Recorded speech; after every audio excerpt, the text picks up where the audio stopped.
Long ago, before trainers walked the routes and before badges gleamed on jackets, there was simply land shaped by ancient forces into what would become the foundation of everything. The Kanto region emerged not as a place of conquest, but as a space where human ambition and natural wonder would intertwine across generations. On February 27th, 1996, this region opened its borders to the world, introducing 151 species that would reshape how millions understood companionship, competition, and discovery. And before we drift off, consider subscribing for more calming journeys like this. And thank you for helping us gently approach 2,000 subscribers tonight. And from this quiet beginning, we trace the earliest threads of what Kanto would become, starting with the very ground beneath its cities. The landmass that forms Kanto sits connected to its western neighbor, the Johto region, creating a continuous stretch of earth that extends southward from the mountainous Sinnoh far to the north. This geographic positioning means Kanto's eastern coastline faces the vast ocean, while its western border transitions gradually into Johto's plains and forests without any dramatic separation. The two regions share not just terrain, but cultural exchange, migratory Pokemon patterns, and even portions of their league systems. Though Kanto maintains its own distinct identity through its cities, landmarks, and the particular species that call it home. Beneath this joined landmass lies complex geology that explains much of Kanto's diversity. Volcanic activity shaped the southern islands, creating environments where fire-type species could thrive in the heated caverns and magma chambers deep underground. The northern mountains formed through tectonic pressures that continue even now, slowly reshaping the peaks and valleys where rock and ground-type Pokemon make their territories. Rivers carved through softer sediment over millennia, creating the water routes that connect coastal cities and provide habitats for countless aquatic species that migrate between fresh and saltwater environments depending on the season. This geological foundation created distinct ecological zones across Kanto's relatively compact territory. Dense forests grew in the nutrient-rich soil near Viridian and Pewter, supporting bug and grass-type populations that formed the base of complex food webs. Marshlands developed where rivers slowed near the coasts, creating perfect breeding grounds for poison and water types that could navigate both land and water. Mountain caves provided shelter for species that preferred darkness and isolation, while the open seas drew flying and water types that needed vast territories to sustain their populations. The earliest human settlements in Kanto appeared along these natural boundaries, where different ecosystems met and resources proved most abundant. Archaeological evidence suggests small communities existed thousands of years before the modern cities, though these ancient peoples left few records of their relationship with Pokemon. What remains are stone carvings depicting creatures that resemble modern species, suggesting that humans and Pokemon coexisted even in those distant eras, though the nature of that coexistence remains unclear and subject to scholarly debate among historians who study the region's deep past. As centuries passed, these settlements grew into towns, and towns into cities, each developing its own character based on the local environment and the Pokemon species most commonly encountered nearby. Pewter City's founders built with stone quarried from the surrounding mountains, creating a city that mirrored the rock-type Pokemon that populated the area. Cerulean emerged where rivers met, its architecture incorporating water channels and bridges that mimicked the aquatic environments its residents cherished. This pattern repeated across Kanto, with each major settlement reflecting the natural world that surrounded and shaped it. The naming convention of Kanto's cities reveals a deliberate pattern that speaks to the region's identity. Every major settlement takes its name from a color or shade, creating a palette that stretches from the blank canvas of Pallet Town through the spectrum to the violet depths of Viridian City and beyond. This naming system wasn't arbitrary, but rather reflected a cultural philosophy that saw the region as an unfinished artwork, with each generation of trainers and residents adding new hues and tones to the ongoing masterpiece of Kanto's development and evolution. Pallet Town, despite its small size and minimal infrastructure, holds profound significance as the traditional starting point for aspiring trainers beginning their journeys. The town's name references a painter's palette, suggesting unlimited potential in the blank slate each new trainer represents before they begin collecting badges and experiences. Only a handful of buildings stand in Pallet Town, yet it produces a disproportionate number of successful trainers, perhaps because its simplicity allows young people to focus on the fundamentals without distraction from urban complexity. The town's most prominent resident, Professor Oak, established his research laboratory in Pallet Town specifically because of its proximity to diverse ecosystems within a day's travel. From Pallet, a researcher can reach ocean coastlines, dense forests, mountain caves, and urban environments without extensive journey time, making it an ideal base for studies that require frequent fieldwork across different habitat types. Oak's presence transformed Pallet from a quiet backwater into a pilgrimage site for trainers seeking his guidance and one of the starter Pokémon he offers to beginning trainers. Oak's research focuses primarily on the relationships between Pokémon and their trainers, examining how these bonds develop, strengthen, and influence both parties over time. His early work documented behavioral changes in Pokémon that formed close partnerships with humans, noting increased cooperation, enhanced learning capacity, and even accelerated evolution in some cases. These findings helped establish the theoretical foundation for modern training methods, moving the field away from dominance-based approaches toward partnership models that emphasize mutual respect and understanding between trainer and Pokémon. The three starter Pokémon Oak traditionally offers represent distinct evolutionary paths and battling philosophies.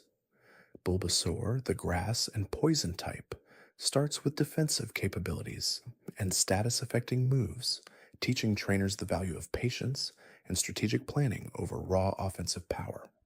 Charmander, the fire type, begins relatively vulnerable but evolves into one of Kanto's most powerful offensive threats, rewarding trainers who can protect it through its early fragility. Squirtle, the water type, offers balanced stats and versatile move pool options, serving trainers who prefer adaptability over specialization in their battling approach. In some timeline variations, Oak's offerings expand to include Pikachu or Eevee, reflecting evolving understanding of what makes an effective starter Pokémon. Pikachu's selection likely stems from its role in highly publicized training journeys and its proven ability to compete at elite levels despite lacking traditional evolution advantages. Eevee's inclusion acknowledges its unique evolutionary flexibility, offering beginning trainers the rare opportunity to guide their partner's development in multiple possible directions based on their preferred battling style and the challenges they expect to face. These starter distributions serve purposes beyond simply providing beginning trainers with a first partner. Oak's research agenda benefits from tracking how different Pokémon develop under varied training approaches across hundreds of journeys each year. By maintaining detailed records of which starters succeed under which conditions, Oak contributes to broader understanding of optimal training practices and species-specific development patterns. The data gathered from these journeys feeds directly into Oak's published research and influences training curricula throughout Kanto and neighboring regions. The journey structure itself follows a deliberate progression designed to test and develop trainer skills incrementally. Beginning in Pallet Town with minimal resources and experience, trainers must navigate increasingly challenging routes, cities, and gym battles as they progress north and west through Kanto's landscape. This geographic progression mirrors a difficulty curve that introduces new challenges systematically, ensuring trainers gain essential skills before facing truly dangerous situations in the late game areas where high level wild Pokemon can overwhelm unprepared parties. Route 1 connects Pallet Town to Viridian City, offering beginning trainers their first exposure to wild Pokemon in a controlled environment where the species present pose minimal threat. Pidgey and Rattata populate the tall grass along this route, both relatively docile species that rarely initiate combat unless provoked or defending territory.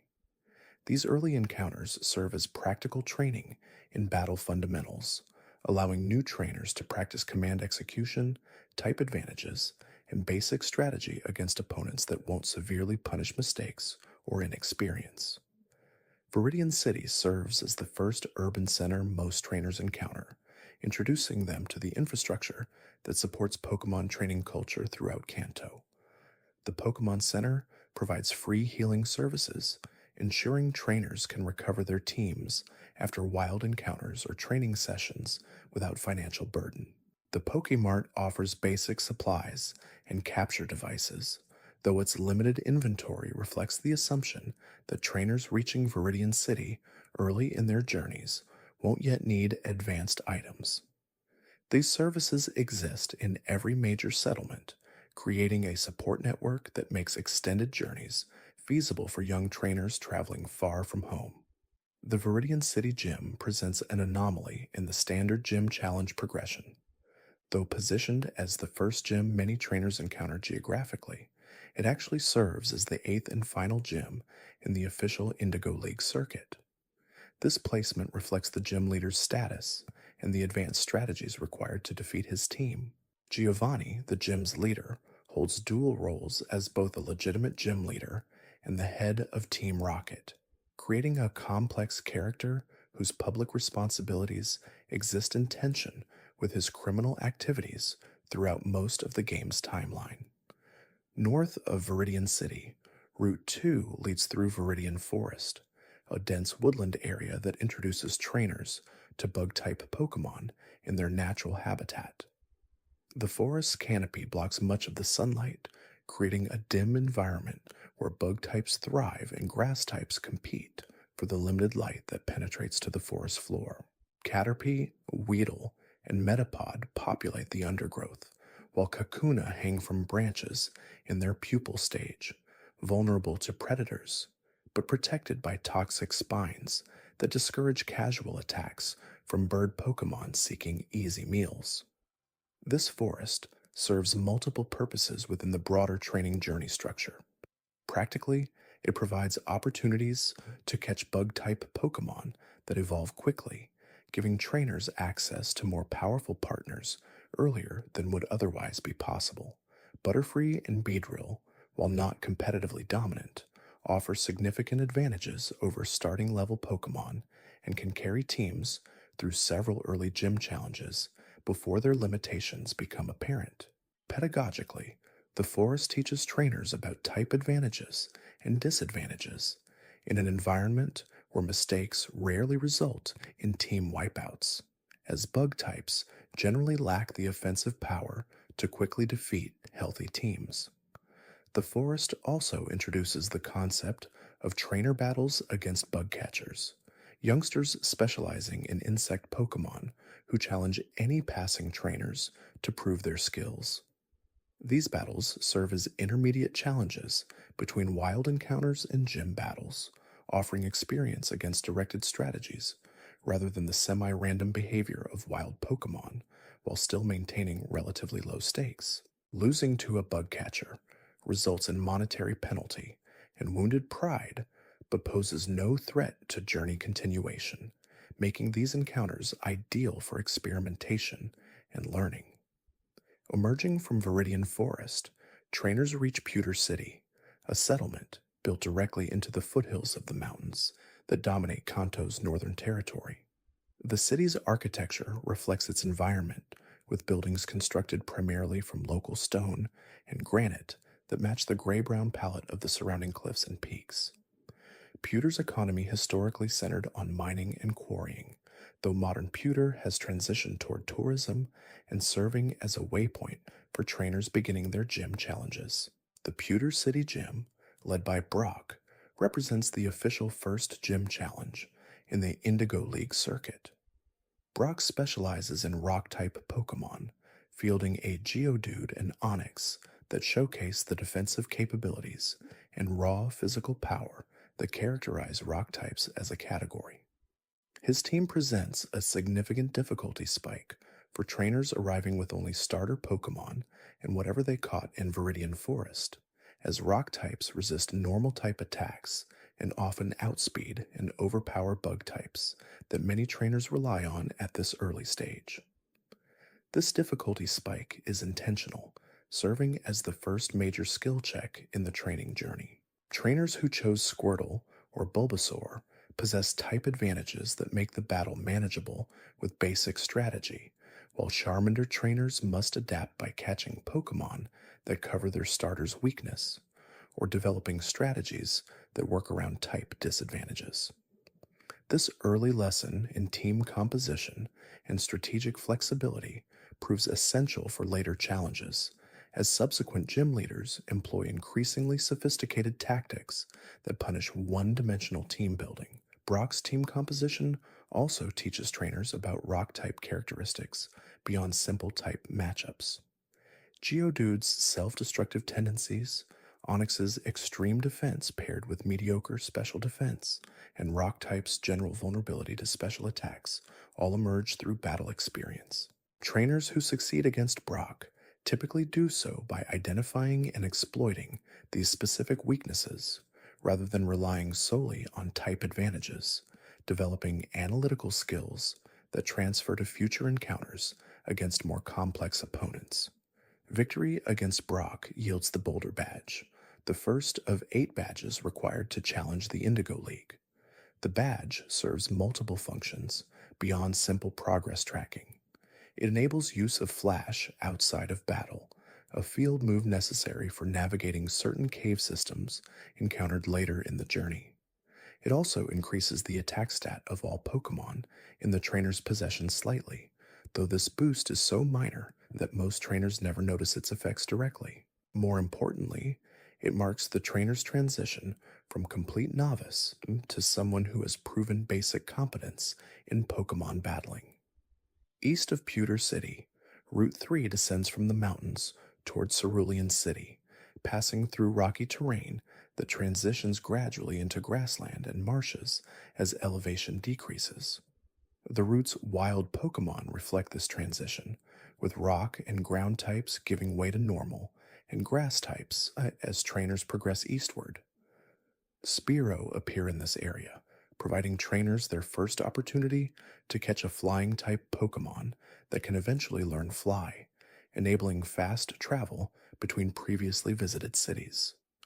Mount Moon interrupts Route 3's descent, requiring trainers to navigate its cave system to continue toward Cerulean.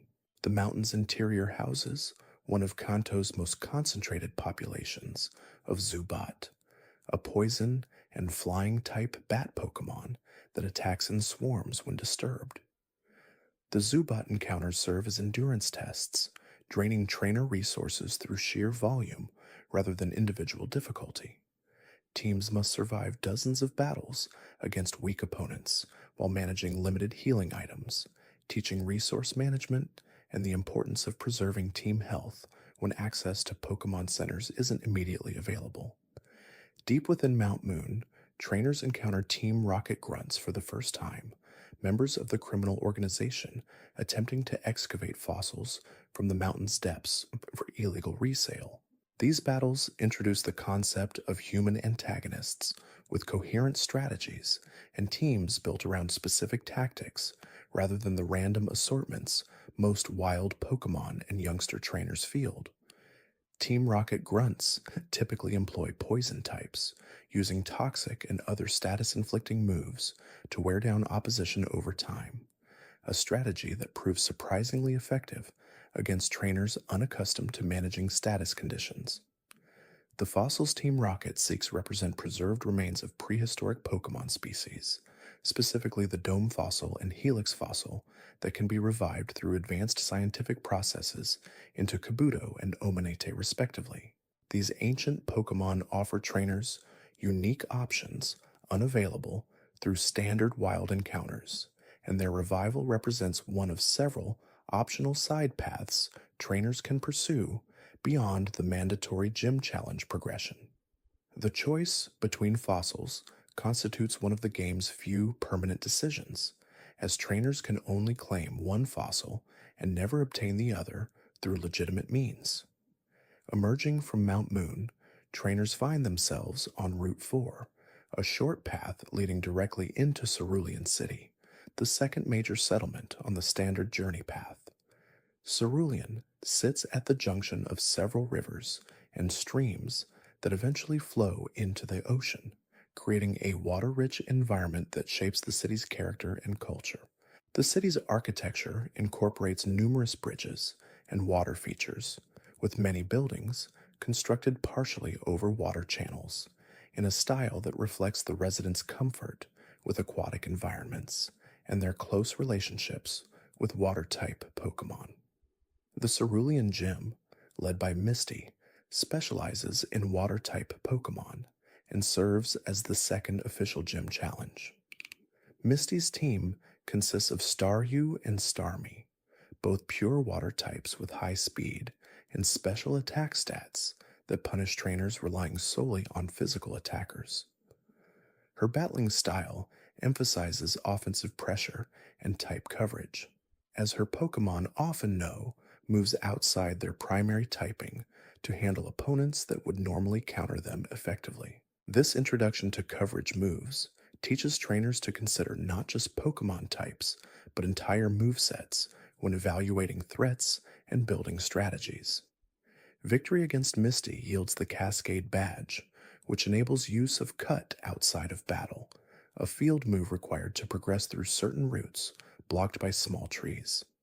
The badge also slightly increases all Pokemon's speed stats, though again this boost is barely noticeable in practice. More significantly, defeating Misty opens access to several previously blocked areas, including the path north toward the routes leading to Rock Tunnel and eventually Lavender Town, expanding the map considerably and offering trainers multiple path options rather than the linear progression that characterized the early game. South of Cerulean, Route 5 leads toward Saffron City, but the path is initially blocked by a guard suffering from thirst, a transparent narrative device that prevents trainers from accessing mid and late game areas before completing early game content. This blocking mechanism appears at all entrances to Saffron, effectively making the city inaccessible until trainers complete certain prerequisite tasks and obtain a specific beverage item to offer the guards. This gating ensures trainers experience content in the intended order despite Kanto's relatively open map structure that technically allows much earlier access to dangerous areas. Instead of continuing south, trainers typically head east from Cerulean toward Route 24, passing the Nugget Bridge, where a series of trainer battles culminate in an encounter with a Team Rocket recruiter attempting to enlist promising trainers into the organization. This encounter reveals Team Rocket's recruitment methods and their presence throughout Kanto, not just in isolated criminal operations, but integrated into normal trainer culture, seeking to corrupt talented individuals before they establish strong ethical foundations. Refusing the recruitment pitch earns the trainers enmity, but maintains their moral standing, a recurring theme throughout encounters with Team Rocket members. Beyond Nugget Bridge, Route 25 leads to Bill's house, where the Pokemon storage system creator resides, while conducting research on Pokemon biology and genetics.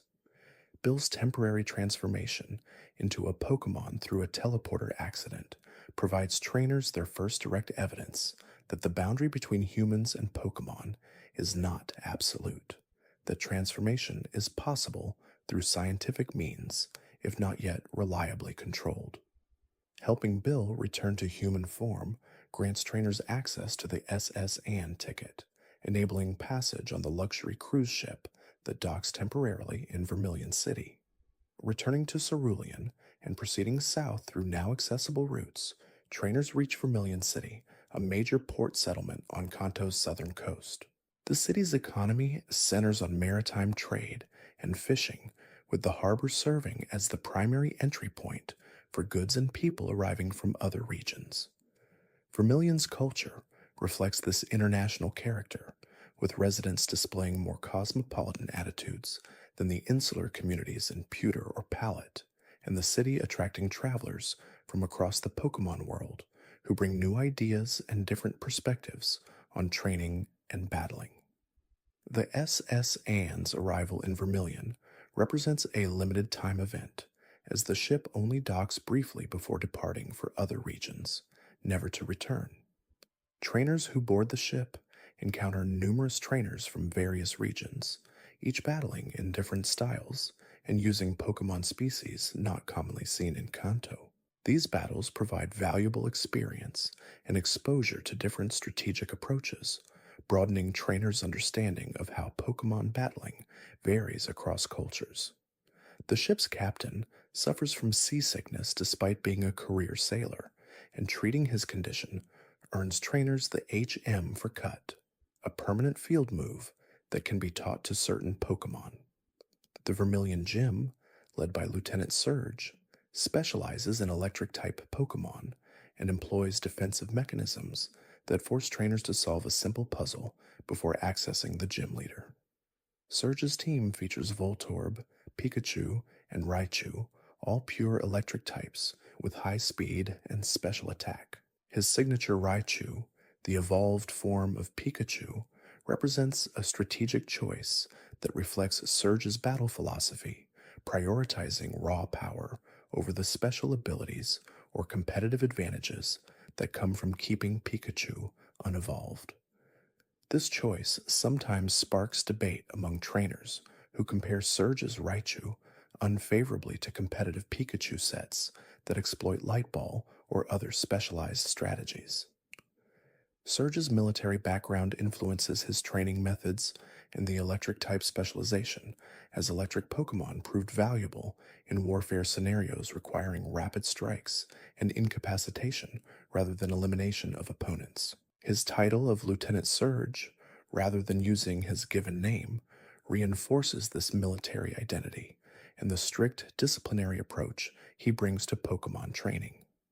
Some dialogue suggests Surge participated in conflicts before becoming a gym leader, though details remain vague, and he rarely discusses his past beyond brief references that hint at trauma or experiences that shaped his current worldview. Victory against Surge yields the Thunder Badge, enabling use of Fly outside of battle once a trainer obtains a Pokemon capable of learning the move. This ability to fast travel between previously visited cities fundamentally changes the journey's flow, eliminating the tedium of retracing routes and making backtracking for missed items or optional content much more practical. The badge also slightly increases all Pokemon's speed, continuing the pattern of minor stat boosts that accumulate as trainers progress through the gym challenge circuit. West of Vermilion, routes 6 and 7 lead towards Saffron City, but these paths remain blocked by the same thirsty guards, preventing access from other directions. Instead, trainers typically head north from Vermilion through Route 11, encountering Diglett's Cave, a subterranean tunnel system populated exclusively by Diglett and their evolution Dugtrio. These ground-type Pokemon create the tunnel through their burrowing activities, and their presence in such concentrated numbers suggests a colony or coordinated group rather than isolated individuals, though the social structure of Diglett populations remains poorly understood despite their commonality throughout Kanto. Emerging from Diglett's Cave, trainers find themselves on Route 2's western section with an easy reach of Pewter City and able to access previously blocked areas using Cut. This creates a loop in the journey structure, allowing trainers to return to familiar locations with new capabilities and access side content that was visible but unreachable during their first passage through the area. This design encourages exploration and rewards thorough trainers who remember blocked paths and return to investigate them once they acquire the necessary field moves. The progression typically continues east from Vermilion through Route 11 to Route 12, descending southward along Kanto's eastern coast toward Lavender Town. This route features numerous trainers and relatively high grass encounter rates, making it one of the more challenging routes from an attrition perspective. The wild Pokemon here include Oddish, Venonat, and other species not commonly encountered on earlier routes, providing opportunities to diversify team composition with Pokemon that offer different type coverage or strategic options than the standard early game catches. Route 12 eventually leads to Route 13, 14, and 15, a series of connected routes that curl around the coastline before finally reaching Lavender Town from the south. This approach creates a significant journey from Vermilion to Lavender, emphasizing the distance between these settlements and the commitment required to reach Kanto's eastern edge. The routes feature fishing opportunities that yield water-type Pokemon unavailable through other means, though trainers need a fishing rod obtained through earlier interactions with NPCs who give the items to passing trainers.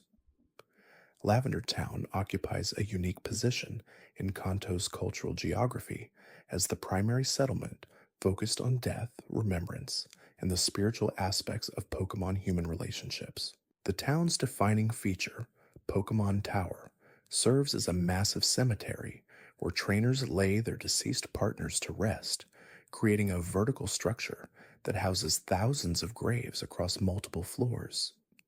The tower's existence speaks to cultural values that emphasize honoring Pokemon, even after death, treating them as more than tools or simple animals, but as companions and family members whose loss deserves recognition and mourning. The tower's atmosphere differs markedly from any other location in Kanto, with ghostly Pokemon appearing as hostile encounters on upper floors and an overall sense of melancholy permeating the space. These ghost Pokemon are not wild in the traditional sense, but rather spirits bound to the tower through unfinished business or strong attachments to the location. Most cannot be captured through normal means, requiring specific items or conditions to make them vulnerable to Pokeballs, creating unique challenge conditions that test trainers in ways distinct from standard wild encounters. On the tower's upper floors, trainers encounter Team Rocket members attempting to steal Cubone skulls, valuable items in black markets, due to misconceptions about their properties and uses. This operation represents one of Team Rocket's more ethically reprehensible actions, as it involves not just theft, but desecration of graves and violent confrontations with Pokemon defending their deceased relatives. A Marowak died defending its child from Team Rocket operatives, and its spirit remains in the tower, unable to rest until the trainers who killed it face justice, creating a narrative thread that directly ties player progression to resolving moral injustices. Defeating the Team Rocket members and avenging the Marowak's death doesn't immediately resolve the ghost restlessness, but obtaining the Silph scope from Team Rocket's Celadon City base later reveals the spirit's true form and allows trainers to either battle or pay respects, providing closure to the haunting. This side story emphasizes Team Rocket's criminal nature beyond simple theft, showing their willingness to kill Pokemon and traumatize others for profit. The rescued Cubone appears as a catchable Pokemon after these events, wearing its mother's skull, a permanent reminder of trauma and loss that follows the species throughout its life. West of Lavender Town, Route 8 leads toward Saffron City through another blocked entrance, but trainers can now access the underground path tunneling beneath the guard post, bypassing the block and reaching Saffron's eastern edge. This underground passage, one of several beneath Kanto's major cities, provides shelter for some Pokemon species and occasionally houses items left by previous travelers, though the tunnels themselves are straightforward paths without the complex navigation of cave systems. Alternatively, Trainers can proceed west from Lavender through Route 8's above-ground path, which eventually connects to Saffron through additional blocked gates, or they can head southwest toward Celadon City, Kanto's largest urban center and home to the region's most extensive shopping district. Celadon's size and economic importance make it a hub for both legitimate commerce and criminal activity, with Team Rocket operating a front business in the form of the Game Corner, a casino where they distribute stolen Pokemon as prizes and use the gambling operations to launder money from other illegal enterprises. The Celadon department store represents the largest shopping facility in Kanto, offering items, TMs, and goods unavailable anywhere else in the region. Its multiple floors stock everything from basic Pokeballs to rare vitamins that permanently boost Pokemon stats, making it an essential stop for serious trainers looking to optimize their teams. The rooftop vending machines sell beverages that can be given to Saffron City's guards to gain access to the previously blocked city, finally opening the region's center to exploration. The Celadon Gym, led by Erica, specializes in grass-type Pokemon and employs a garden-like layout that reflects the gym leader's botanical interests and the nature-focused philosophy underlying her training approach. Erica's team includes Victreebel, Vileplume, and Tangela, all fully evolved grass types with access to poison moves that complicate battles for trainers relying on type advantages, as grass types resist water attacks, but poison moves threaten water types in return. Her battling style emphasizes status conditions and passive damage over direct offense, teaching trainers to manage poisoning, sleep, and other debilitating effects. Victory against Erica yields the Rainbow Badge, enabling use of strength outside of battle, a field move necessary for moving large boulders that block certain caves and root sections. The badge also slightly increases all Pokemon's defense stats, continuing the pattern of incremental improvements across the team. More importantly, defeating Erica represents the midpoint of the gym challenge, with 4 badges collected and 4 remaining, marking the transition from early game to mid-game content and the associated increase in difficulty and strategic complexity. Beneath the Celadon Game Corner, Team Rocket operates a secret base where they coordinate their regional operations and store stolen goods, including the prototype Master Ball stolen from Silph Co. during a recent raid. Discovering this base requires finding a hidden switch in the casino, revealing a staircase leading down into extensive underground facilities where Team Rocket grunts train, plan operations, and store Pokemon taken from trainers and breeding facilities across Kanto. The base's size suggests Team Rocket's operations extend far beyond the scattered criminal axe trainers encountered during their journey. The Silph Scope, found within Team Rocket's base, represents critical equipment for identifying and interacting with ghost-type Pokemon in Lavender Tower. Its presence in Team Rocket's possession suggests they stole it to prevent trainers from interfering with their Cubone poaching operation, though why they stored it in their main base rather than destroying it remains unclear. Recovering the scope allows trainers to return to Lavender and resolve the haunting, progressing both the main story and the optional quest to capture or honor the Marowak's spirit. Defeating the base's leader yields no immediate narrative resolution, as Team Rocket's organization extends beyond this single facility, but it temporarily disrupts their operations and rescues several Pokemon being held for sale or experimentation. This victory represents one of several direct confrontations between the player and Team Rocket's leadership structure, building toward the eventual confrontation with Giovanni that concludes Team Rocket's storyline within Kanto's borders, though their activities continue in Johto and other regions where the organization maintains presence. North of Celadon, Route 16 leads towards Cycling Road, an elevated bike path that descends from Celadon's plateau toward Fuchsia City on the coast.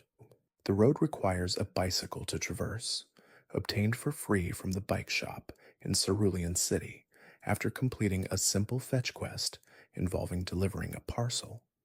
This requirement creates another gating mechanism that prevents trainers from accessing Fuchsia too early, while ensuring that all trainers eventually receive a bike without monetary barriers that might block progress.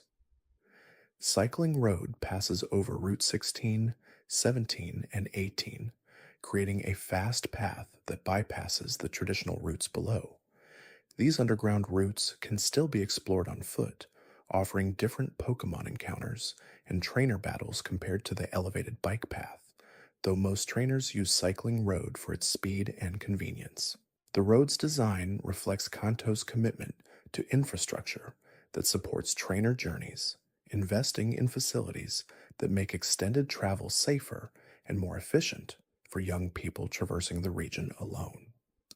Fuchsia City sits on Kanto's southern coast, a settlement known for its safari zone and the Fuchsia Gym, specializing in poison-type Pokemon. The city's name references the flower of the same name, continuing Kanto's color-based naming convention while specifically evoking the purple and pink hues associated with poison types. Fuchsia's culture emphasizes traditional values and ninja aesthetics, reflected in the gym's puzzle-based layout and the leader's background in ninja arts, rather than conventional Pokemon training. The Safari Zone represents one of Kanto's most unique facilities, a massive nature preserve where wild Pokemon live in protected habitats unavailable for development or settlement. Trainers pay an entrance fee for limited time inside the zone, where they can catch Pokemon using special safari balls but cannot use their own Pokemon in battle.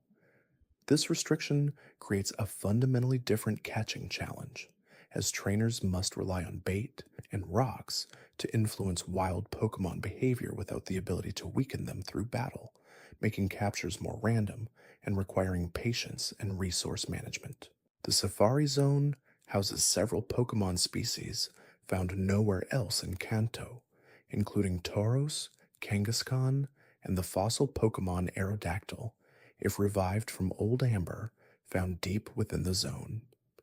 These exclusive species make the Safari Zone essential for trainers seeking to complete their Pokedex or build teams with specific rare Pokemon that offer unique capabilities or fill type coverage gaps. The zone's layout includes multiple areas with different terrain types, each hosting different species and requiring navigation through maze-like paths to access all sections within the time limit.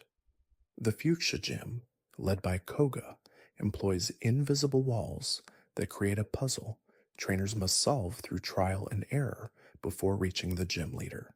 This design tests patience and problem-solving skills rather than battle prowess, adding variety to the gym challenge formula that could otherwise become repetitive across 8 separate facilities.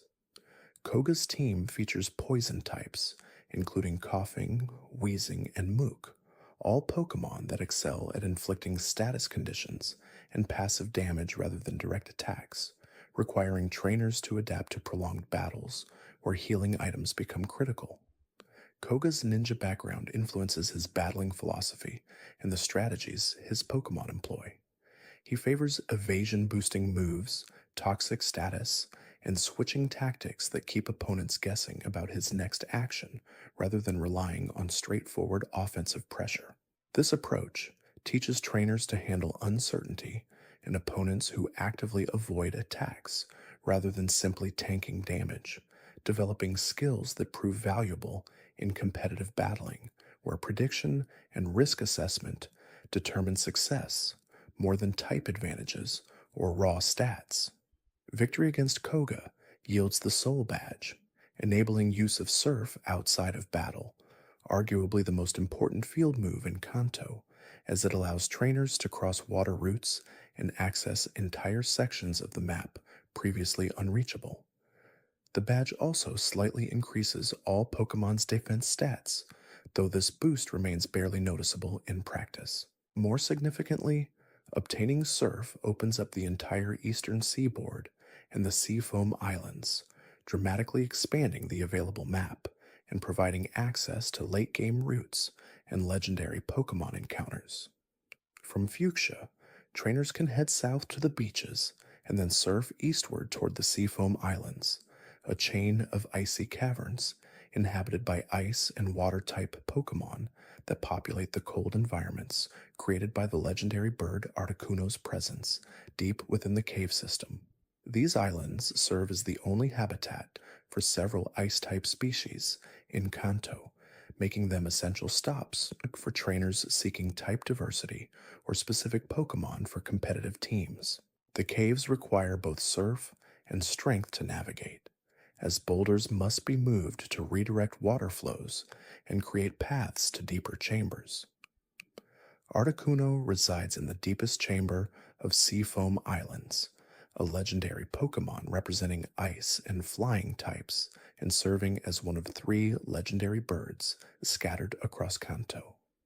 Articuno's presence keeps the islands perpetually cold, its ice-type energy seeping into the environment and creating microclimates where ice Pokemon can survive despite Kanto's generally temperate climate. Catching Articuno requires significant preparation, as the legendary bird's high stats and powerful moves can quickly overwhelm unprepared teams, and its low catch rate means trainers may need dozens of Ultra Balls and status effects to successfully capture it. The existence of legendary Pokemon like Articuno raises questions about their origins and purposes within Kanto's ecosystem. These beings possess power far exceeding normal Pokemon, and their presence shapes entire regions through their influence on weather, terrain, and local species populations. Yet they exist as singular entities rather than breeding populations, suggesting either extraordinarily long lifespans or some form of regeneration that allows them to persist across centuries without reproduction. The scientific community remains divided on whether legendary Pokemon should be considered natural creatures, or something closer to deities or forces of nature that happen to take biological form.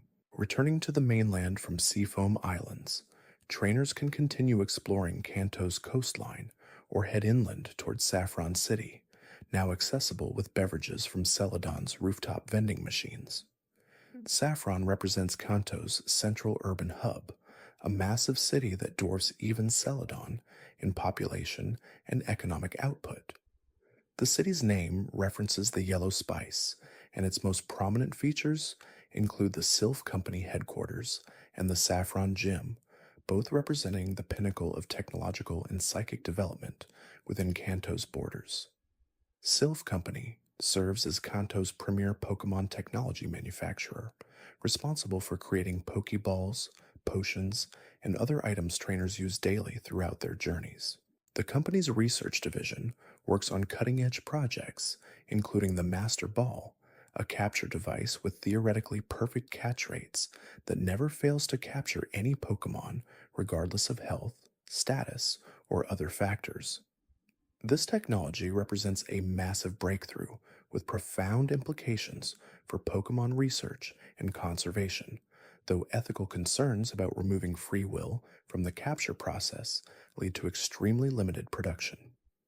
Team Rocket's raid on Silph Company headquarters represents their boldest operation within Kanto, attempting to steal Master Ball prototypes and take control of the company's manufacturing facilities.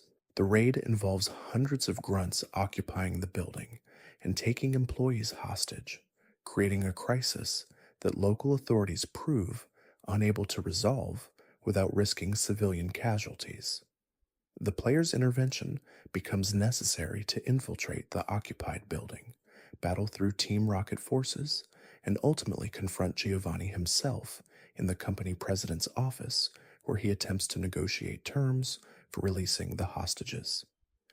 This confrontation provides the first direct battle against Giovanni in his capacity as Team Rocket's leader rather than as a gym leader, revealing his true team composition and battling skills without the restrictions imposed by gym regulations. His team features powerful ground-type Pokemon, including Rhyhorn, Nidoking, and Nidoqueen, all capable of devastating attacks that can quickly eliminate unprepared opponents. Defeating Giovanni here forces Team Rocket to abandon their takeover attempt, though the organization continues operating throughout Kanto until their final confrontation in Viridian Gym. The Saffron Gym, led by Sabrina, specializes in Psychic-type Pokémon and employs teleportation pads that create a navigation puzzle trainers must solve to reach the gym leader.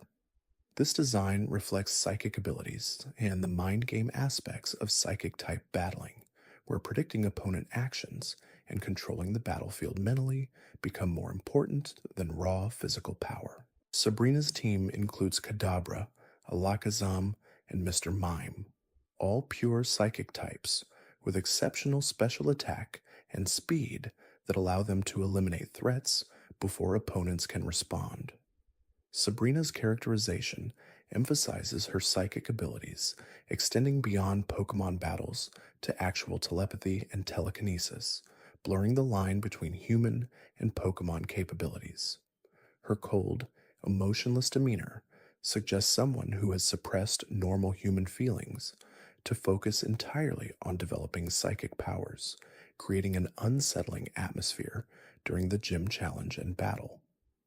Some dialogue hints at a troubled past or trauma that led to this emotional suppression, though details remain vague, and Sabrina rarely discusses personal matters with challengers. Victory against Sabrina yields the Marsh Badge, enabling use of advanced techniques and marking trainers as having cleared 7 of 8 gyms. The badge also slightly increases all Pokemon's special stats, continuing the pattern of incremental team improvements. More importantly, defeating Sabrina opens the path to the final gym challenge in Viridian City, where Giovanni awaits trainers who have proven themselves against Kanto's other leaders and are ready for the ultimate test before facing the Elite Four. Before challenging the 8th gym, many trainers explore remaining areas of Kanto, including the routes south of Pallet Town, where Surf enables access to the Cinnabar Island routes. Route 21 connects to Route 20, a long water route populated by swimmers and water-type Pokemon that leads westward along Kanto's southern coast towards Cinnabar Island, a volcanic landmass where fire types thrive in the heated environment created by active magma flows beneath the surface. Cinnabar Island hosts the Pokémon Lab, a research facility specializing in genetic engineering and fossil revival technology. Scientists here can revive the dome and helix fossils obtained in Mount Moon, transforming preserved remains into living kabuto or omanite through processes that reconstruct DNA from fragments found in the fossils. This technology represents one of several ways Kanto demonstrates advanced biological sciences, though the ethics of resurrecting extinct species remain debated among researchers who question whether revived Pokemon are truly the same as their ancient ancestors or merely genetic copies, lacking the historical context and learned behaviors of the original populations. The island also features the Pokemon Mansion, an abandoned research facility where scientists conducted experiments on Mewtwo, a genetically engineered Pokemon created from Mew's DNA with enhanced power and intelligence. The mansion's journals document the Mewtwo project's progression from initial success at creating a living organism to horror as the created Pokemon demonstrated awareness, anger, and power far beyond what researchers anticipated. Mewtwo eventually escaped or was released, destroying much of the facility and killing several researchers in its rage, creating the ruined structure trainers explore while searching for the secret key needed to access a Cinnabar gym. These journal entries provide Kanto's darkest lore, revealing that scientific hubris and pursuit of power led directly to the creation of a being that views humans with contempt and possesses the ability to devastate entire regions if provoked. Mewtwo's existence raises profound questions about the ethics of genetic engineering and whether humans have the right to create new life forms, especially when those creations possess intelligence and free will that make them morally equivalent to their creators. The journals suggest some scientists recognized these ethical problems, but were overruled by those prioritizing results over concerns about the consequences of their work.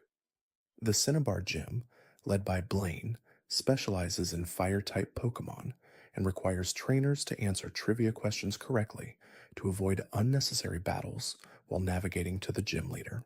This quiz-based puzzle tests Pokémon knowledge rather than navigation or physical skills, adding intellectual challenge to the gym circuit and rewarding trainers who pay attention to information provided throughout their journey.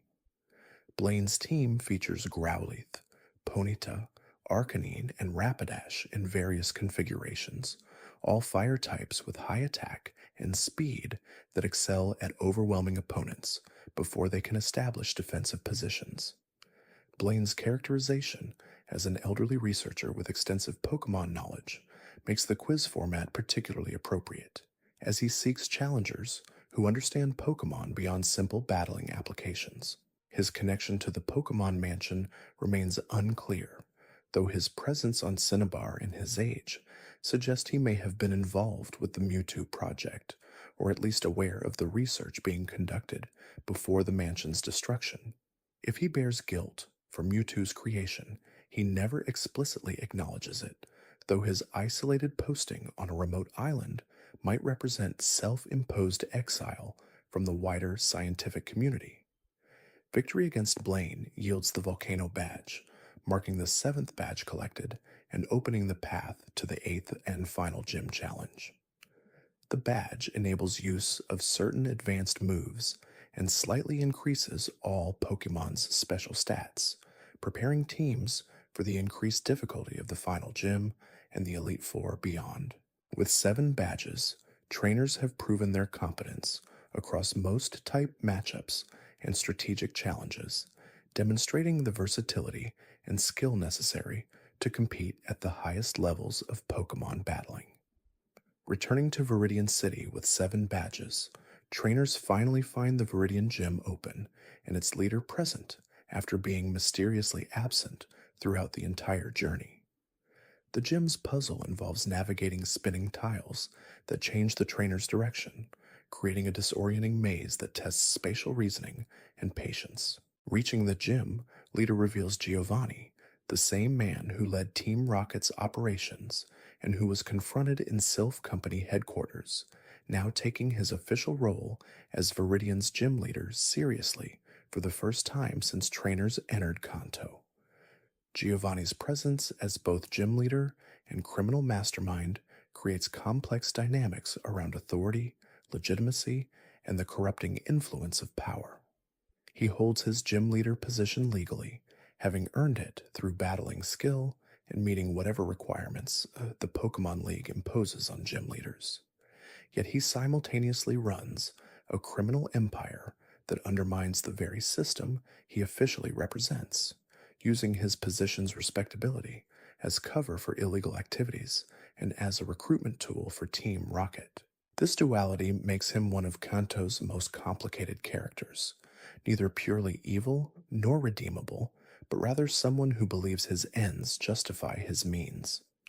His team for the gym battle includes Rhyhorn, Dugtrio, Nidoqueen, Nidoking, and Raiden, all ground-type Pokemon with powerful physical attacks and decent defensive stats that make them difficult to eliminate quickly. His strategy emphasizes brute force and type coverage, with his Pokemon knowing moves outside their primary typing to handle common counters like water and grass types. This team represents a significant step up in difficulty from previous gyms, testing whether trainers have developed their teams sufficiently to handle late-game challenges where opponents possess fully evolved Pokemon with optimized movesets. Defeating Giovanni in the gym battle forces him to award the Earth Badge, despite his clear reluctance and anger at the loss. This confrontation marks the end of Team Rocket's organized presence in Kanto, as Giovanni announces his disbanding of the organization and his departure from both the gym and the criminal underworld. Whether this represents genuine reformation or merely strategic retreat remains unclear, as Giovanni later appears in Johto and other regions, suggesting his retirement from Kanto didn't extend to his criminal activities elsewhere. The Earth Badge enables use of additional field moves and marks completion of the gym challenge, opening the path to Victory Road and the Indigo Plateau. Victory Road stands between Viridian City and the Indigo Plateau, a massive cave system that serves as the final test before trainers can challenge the Elite Four. The cave requires every field move learned throughout the journey, including Surf, Strength, and Flash, forcing trainers to bring a well-rounded team or dedicate several party slots to field move specialists. This creates a strategic dilemma, as trainers must balance the need for field moves against maintaining a competitive battle team capable of handling Victory Road's wild Pokémon and the Elite Four beyond. The cave's wild Pokémon include some of Kanto's most powerful non-legendary species, with Graveler, Machoke, and other fully evolved forms appearing regularly in encounters. These high-level battles serve as final preparation for the Elite Four, allowing trainers to level their teams and test their strategies against strong opponents in an environment where fleeing or returning to heal remains possible without consequences. The cave also houses rare items, including TMs and evolution stones that enable final team optimizations before the Indigo Plateau challenge. Emerging from Victory Road, trainers arrive at the Indigo Plateau, a facility built into the mountains that serves as home to the Pokémon League and the Elite Four, who serve as final gatekeepers to the champion title. The plateau's remote location and difficult access ensure that only trainers who have proven themselves through the gym challenge can reach it, maintaining the Elite Four's prestige and ensuring they face only capable challengers, rather than wasting time on novices who would have no chance of winning. The Elite Four battle structure requires trainers to defeat all four members in succession without opportunities to leave and heal between battles, creating an endurance challenge that tests team depth and resource management as much as pure battling skill. This format means trainers need teams capable of handling multiple type specializations and strategic approaches without access to Pokemon centers, making healing items and status recovery essential resources that must be preserved throughout the challenge. Running out of usable Pokemon during the Elite Four attempt results in failure and return to the last Pokemon Center visited, forcing trainers to repeat Victory Road and the entire Elite Four sequence from the beginning. The first Elite Four member, Lorelei, specializes in Ice-type Pokemon and employs a team designed to showcase Ice-type's offensive capabilities and defensive versatility. Her team includes Dugong, Cloyster, Slowbro, Jinx, and Lapras, several of which combine Ice typing with Water typing for additional resistances and coverage options. Ice types excel at eliminating Grass, Ground, Flying, and Dragon types, making Lorelei's team particularly threatening to trainers relying heavily on these categories. Her battling style emphasizes special attacks and status moves, using freezing and confusion effects to disable opponents, while her Pokemon land heavy Ice-type hits. Lorelei's characterization suggests connections to the Seafoam Islands, where Articuno resides, though whether she has any relationship with the legendary bird remains unspecified.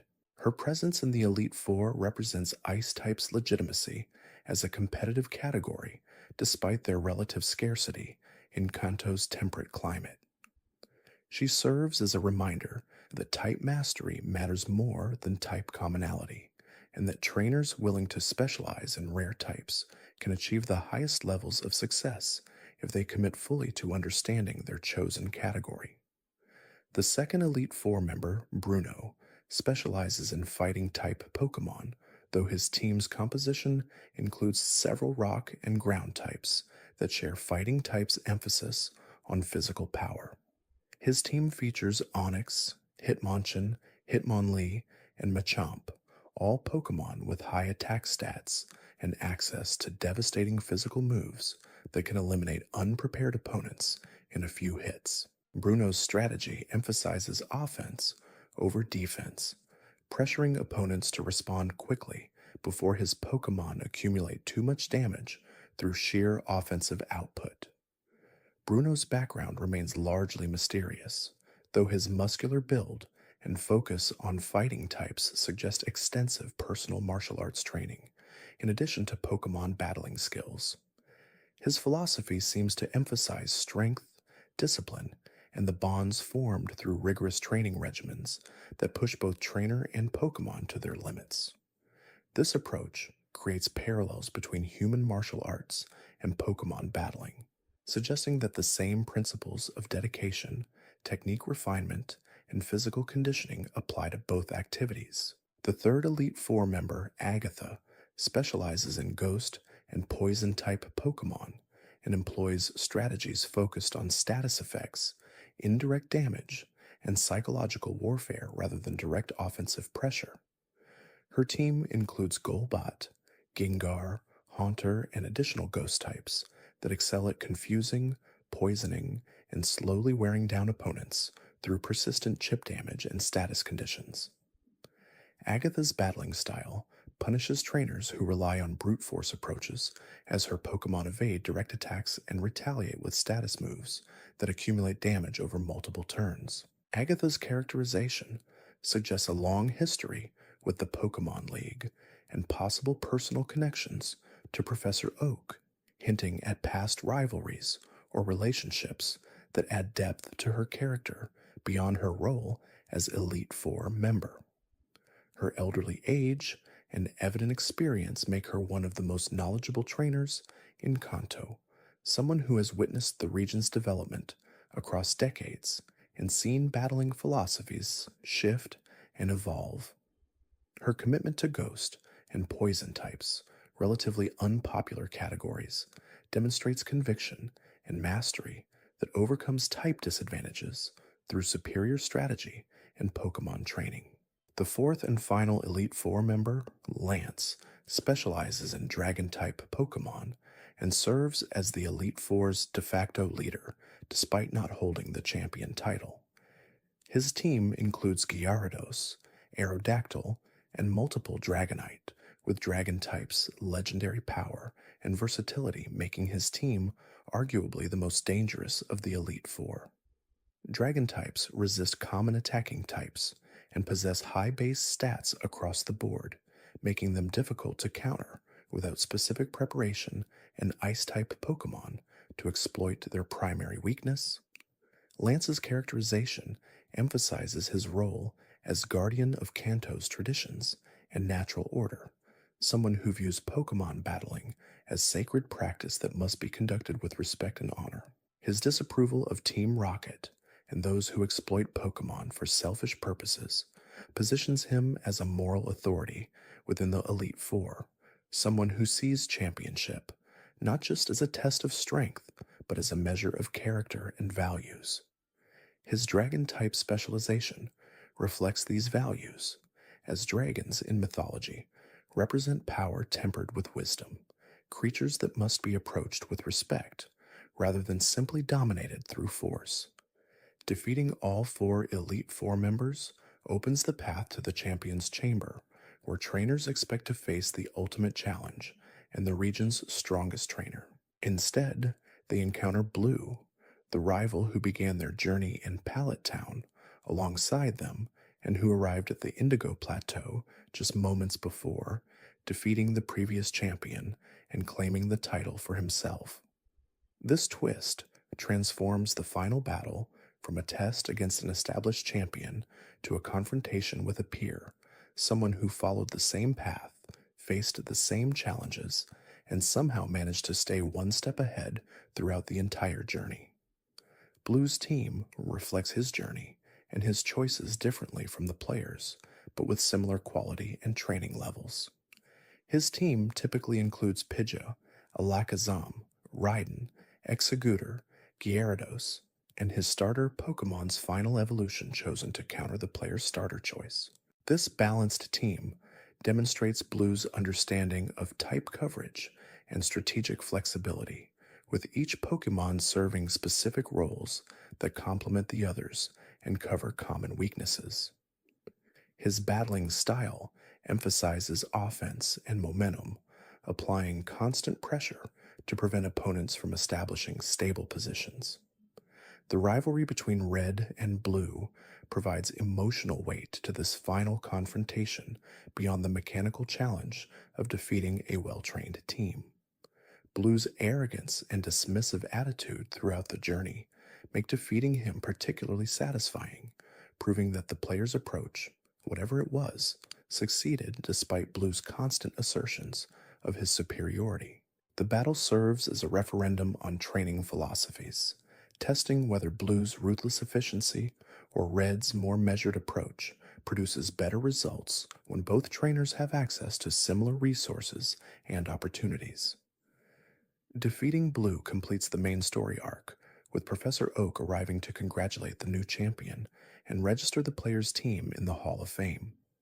This achievement marks official recognition as Kanto's strongest trainer, someone who conquered all 8 gyms, defeated the Elite Four, and bested even a talented rival who had the advantage of arriving first. The championship represents the culmination of every battle, capture, and decision made throughout the journey, validating the player's training methods and team composition choices as sufficient to reach the pinnacle of competitive Pokemon battling. Yet the journey doesn't truly end with the championship, as Kanto harbors additional challenges and legendary Pokemon that remain uncaptured by most trainers. The 3 legendary birds, Articuno in Seafoam Islands, Zapdos in the Power Plant, and Moltres atop Mount Ember, represent optional post-game content that tests trainers' capturing abilities against Pokemon with stats and abilities far exceeding normal species. These legendary encounters require preparation, patience, and often significant trial and error, as their low catch rates and powerful movesets make them difficult to weaken sufficiently without knocking them out entirely. Articuno's location in Seafoam Islands has already been discussed, but Zapdos resides in the abandoned power plant, a derelict facility that once generated electricity for Kanto's cities before being shut down due to safety concerns or obsolescence. The plant's interior houses electric-type Pokemon drawn to the residual energy still flowing through damaged machinery, creating a dangerous environment where wild encounters can shock unprepared trainers' Pokemon into paralysis or unconsciousness. Zapdos makes its nest in the deepest chamber, surrounded by broken equipment and sparking wires that reflect its electric nature and power over lightning.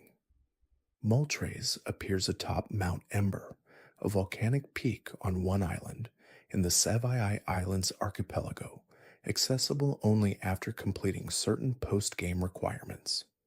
The mountain's summit reaches above the clouds, with magma flows visible through cracks in the stone and temperatures hot enough to make the air shimmer and distort. Moltres' presence intensifies these conditions, its fire-type energy bleeding into the environment and creating zones where only fire-type Pokemon can survive the extreme heat.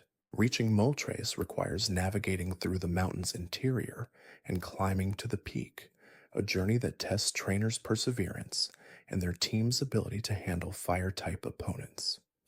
The fourth and most mysterious legendary Pokemon in Kanto is Mewtwo, the genetically engineered psychic type created in Cinnabar Island's Pokemon Mansion before its escape and the facility's destruction. Mewtwo resides in Cerulean Cave, a massive cave system accessible only after becoming champion and demonstrating sufficient skill to theoretically handle the challenge Mewtwo represents. The cave's depths harbor some of Kanto's highest level wild Pokemon, creating a gauntlet trainers must survive before reaching Mewtwo's chamber in the cave's deepest point. Mewtwo's characterization as a being created by humans yet hostile to them adds philosophical depth to its presence in Kanto's lore.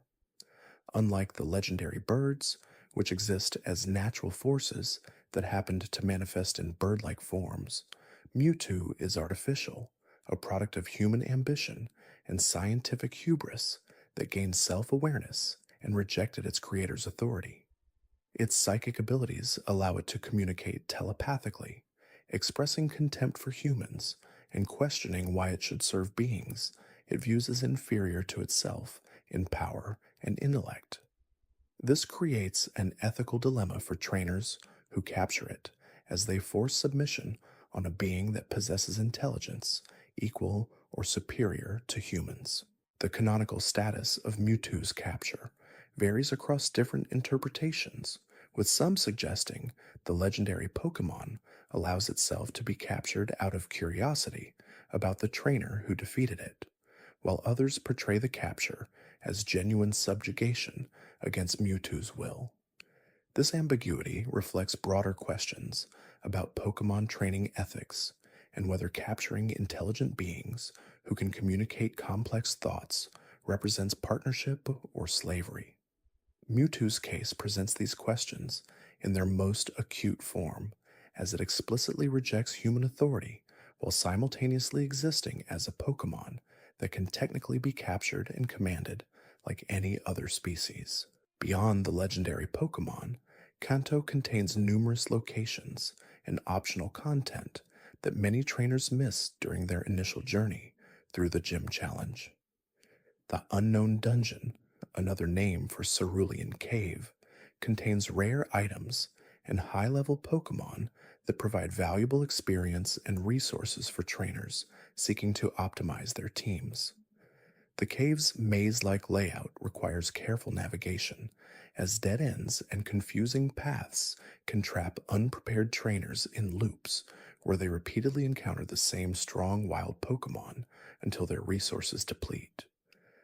The Sevi Islands represent a significant post-game expansion, adding new areas, Pokémon species, and story content beyond the original Kanto mainland. These islands feature their own gym-like challenges, though they don't award badges, and house species not found anywhere on the mainland, including several second-generation Pokémon not normally available in Kanto. Exploring the Sevi Islands reveals connections to other regions and hints at the broader world beyond Kanto's borders, expanding the setting from a self-contained region into part of a larger interconnected world where different areas maintain contact through trade and travel. The concept of Pokémon trading emerges as essential for completing the Pokedex, as certain species appear exclusively in one version of the games or require trading to evolve from their base forms. This design choice encourages social interaction between players and reinforces the series' themes of connection and cooperation across boundaries. Trainers who seek to catalog all species must engage with others who made different version choices, creating communities around shared goals and the logistics of completing trades across spatial and temporal distances. Version-exclusive Pokémon include significant species like Oddish versus Bellsprout, Sandshrew versus Ekans, and others that fill similar ecological niches in their respective versions but maintain distinct designs and capabilities. These exclusions mean no single cartridge contains every species naturally, requiring inter-version trading to achieve completion. The Pokémon that evolve through trading include Graveler to Golem, Machoke to Machamp, Haunter to Gengar, and Kadabra to Alakazam, all of which represent powerful final evolutions locked behind social mechanics rather than simple level thresholds. This trading requirement creates inequities for isolated players without access to other trainers, effectively locking portions of the Pokedex behind social capital and network access.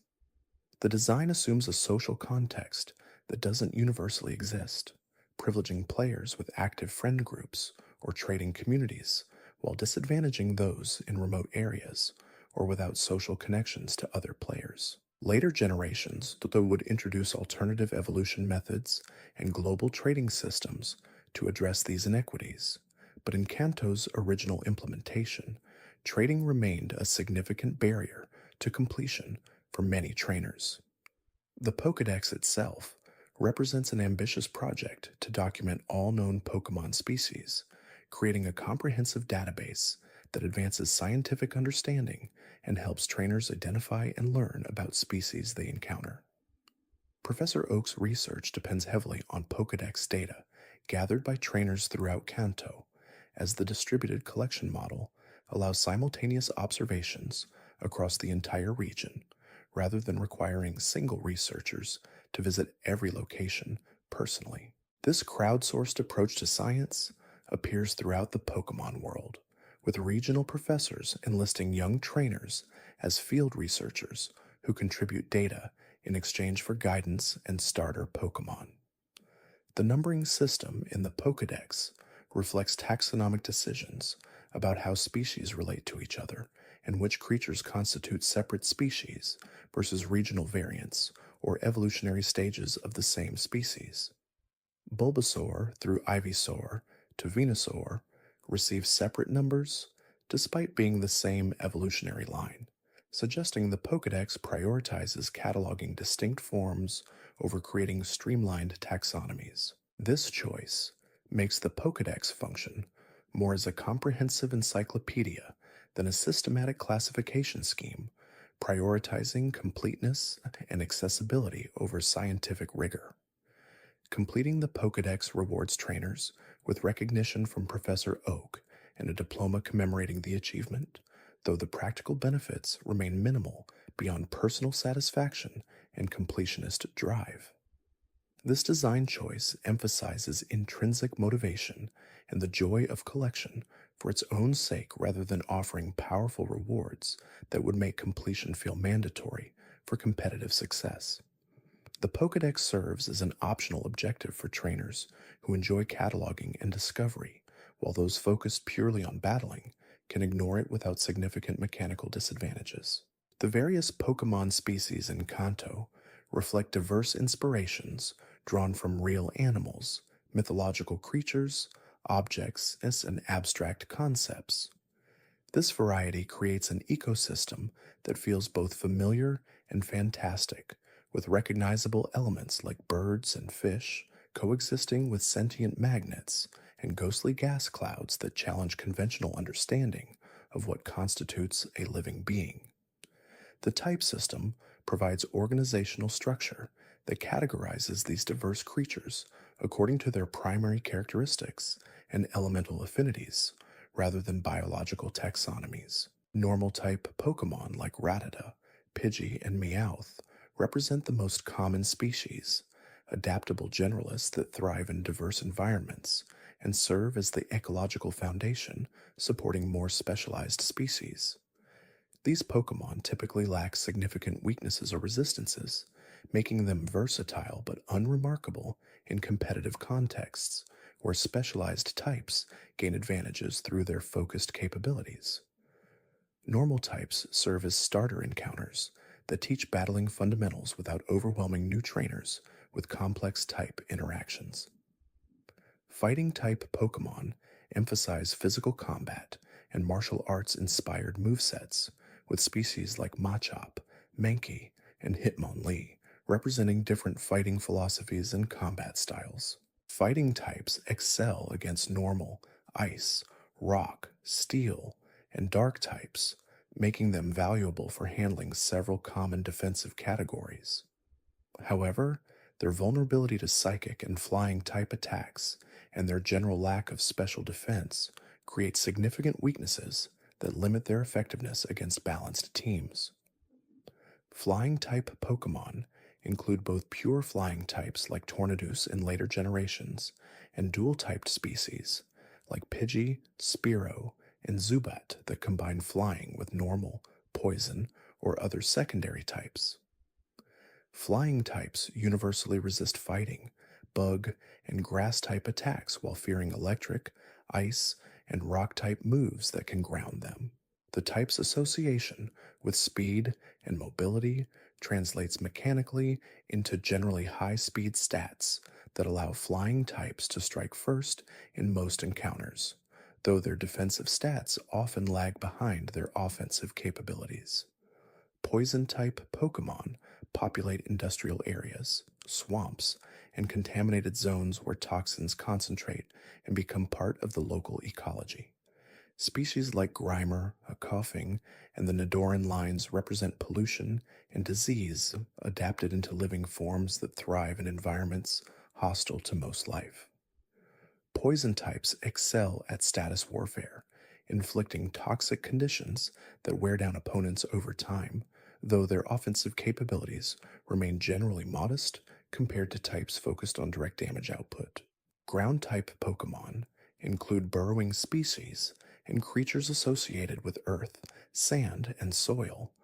Diglett, Sandshrew, and Cubone represent this category, all demonstrating abilities to manipulate terrain and attack from underground positions that complicate targeting.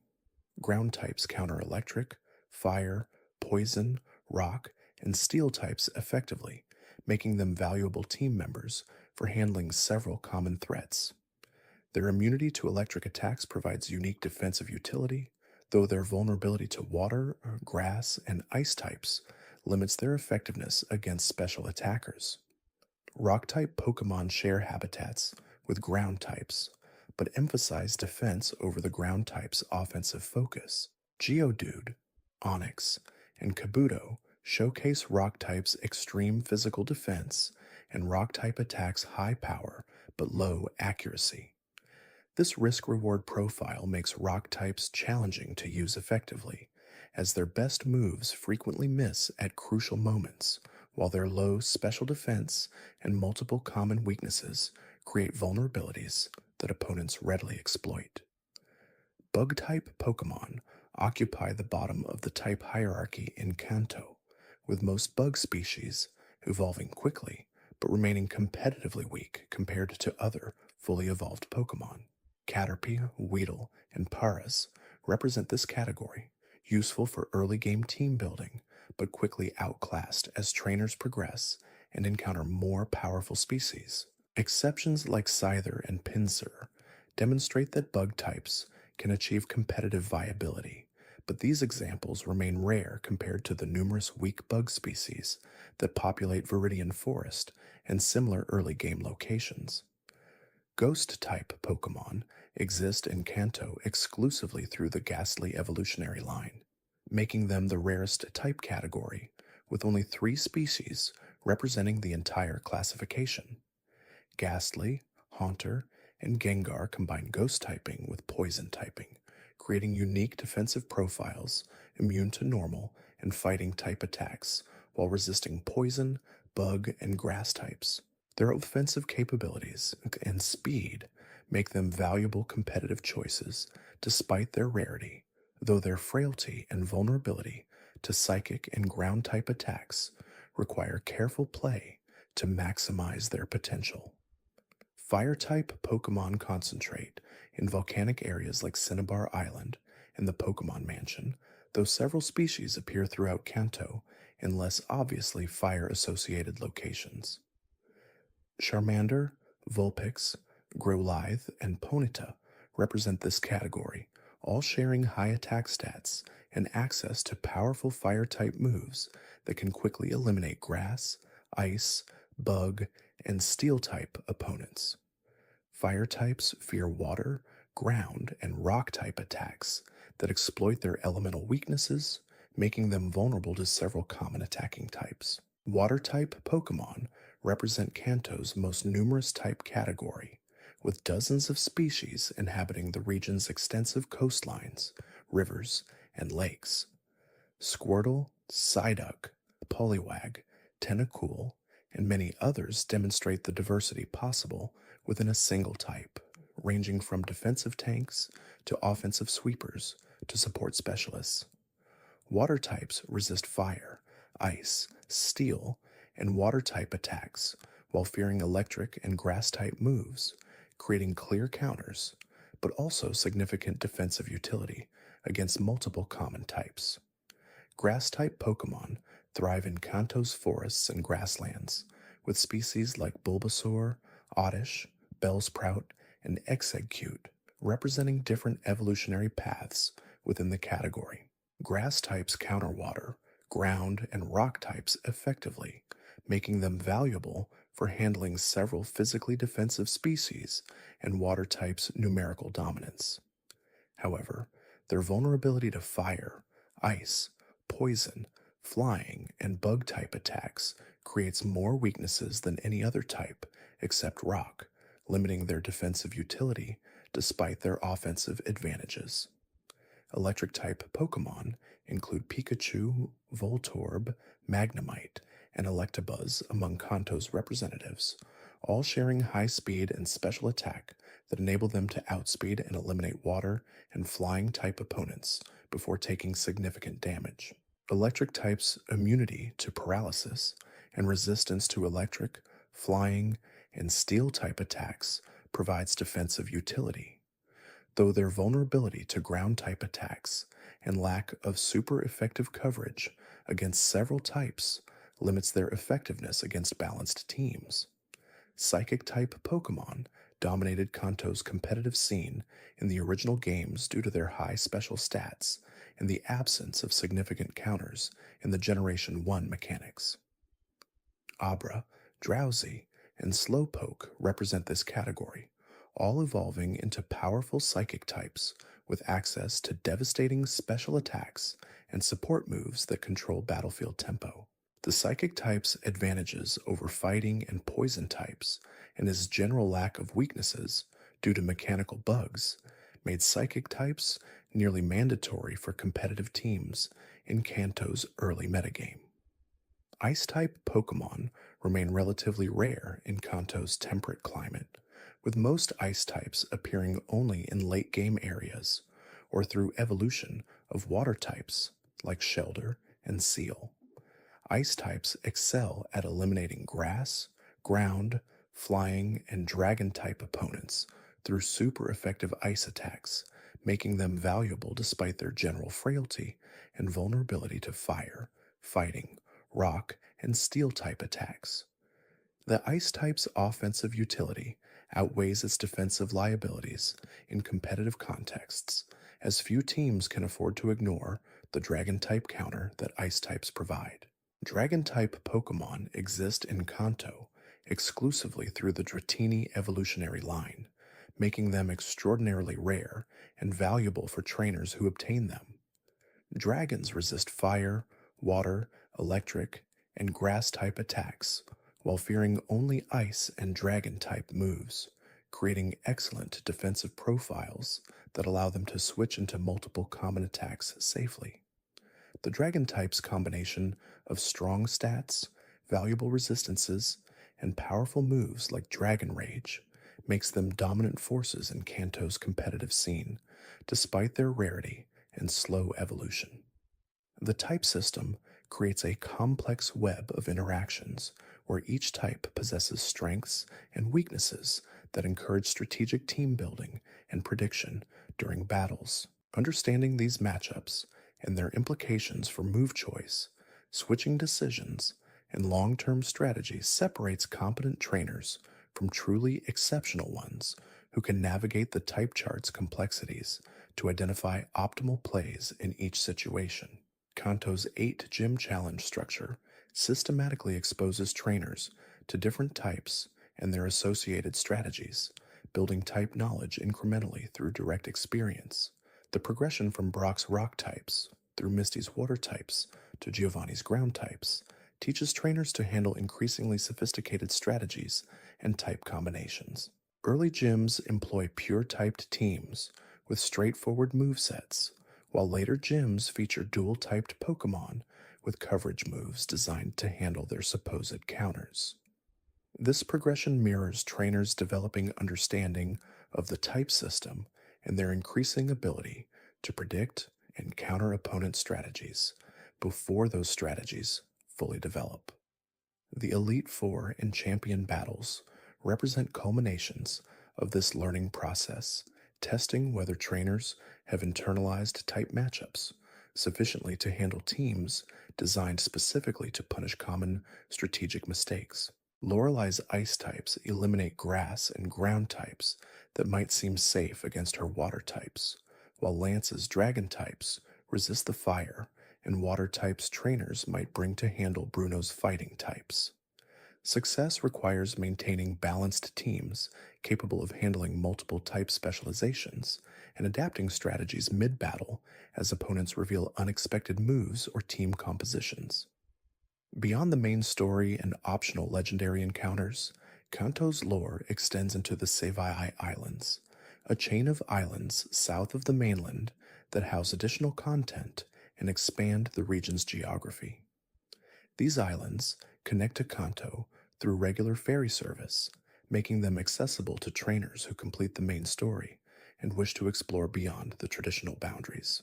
The Sevi Islands are introduced new characters, Team Rocket remnants attempting to rebuild their organization, and Pokemon species not available on the mainland, enriching Kanto's biodiversity and providing endgame content for trainers seeking challenges beyond the Elite Four. The island's naming follows a numerical pattern, with 1 island, 2 island, and continuing through 7 island, each possessing distinct characteristics and wild Pokemon populations. 1 island features Mount Ember, where Moltres resides, while other islands house different facilities, challenges, and secrets that reward thorough exploration. The Sevi Islands' integration into Kanto's lore expands the region from a self-contained landmass into part of an archipelago, suggesting broader geographic complexity than the original games revealed. The Team Rocket subplot continues into the Sevi Islands, where remnants of the organization attempt to rebuild after Giovanni's disbanding of the Kanto operation.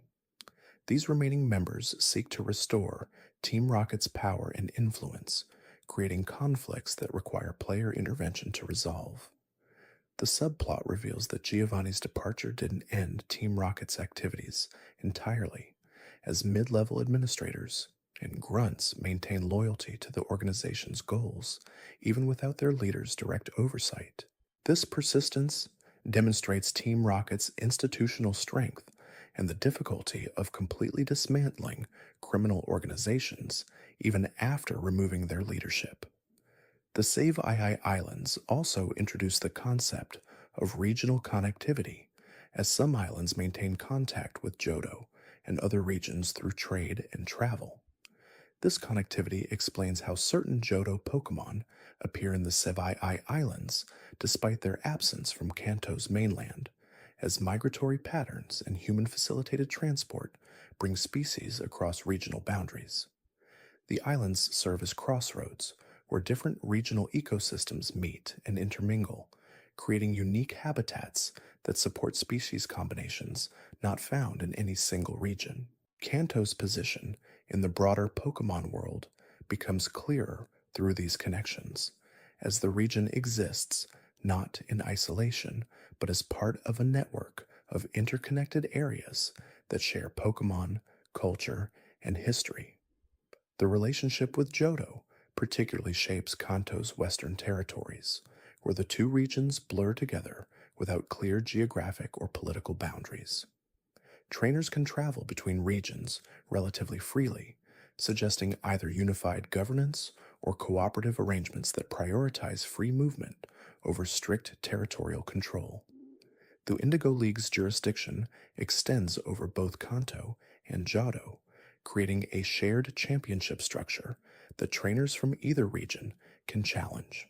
This arrangement means Kanto's gym leaders and Elite Four serve trainers from multiple regions, not just local challengers, raising questions about resource allocation and whether the system adequately serves both regions' populations.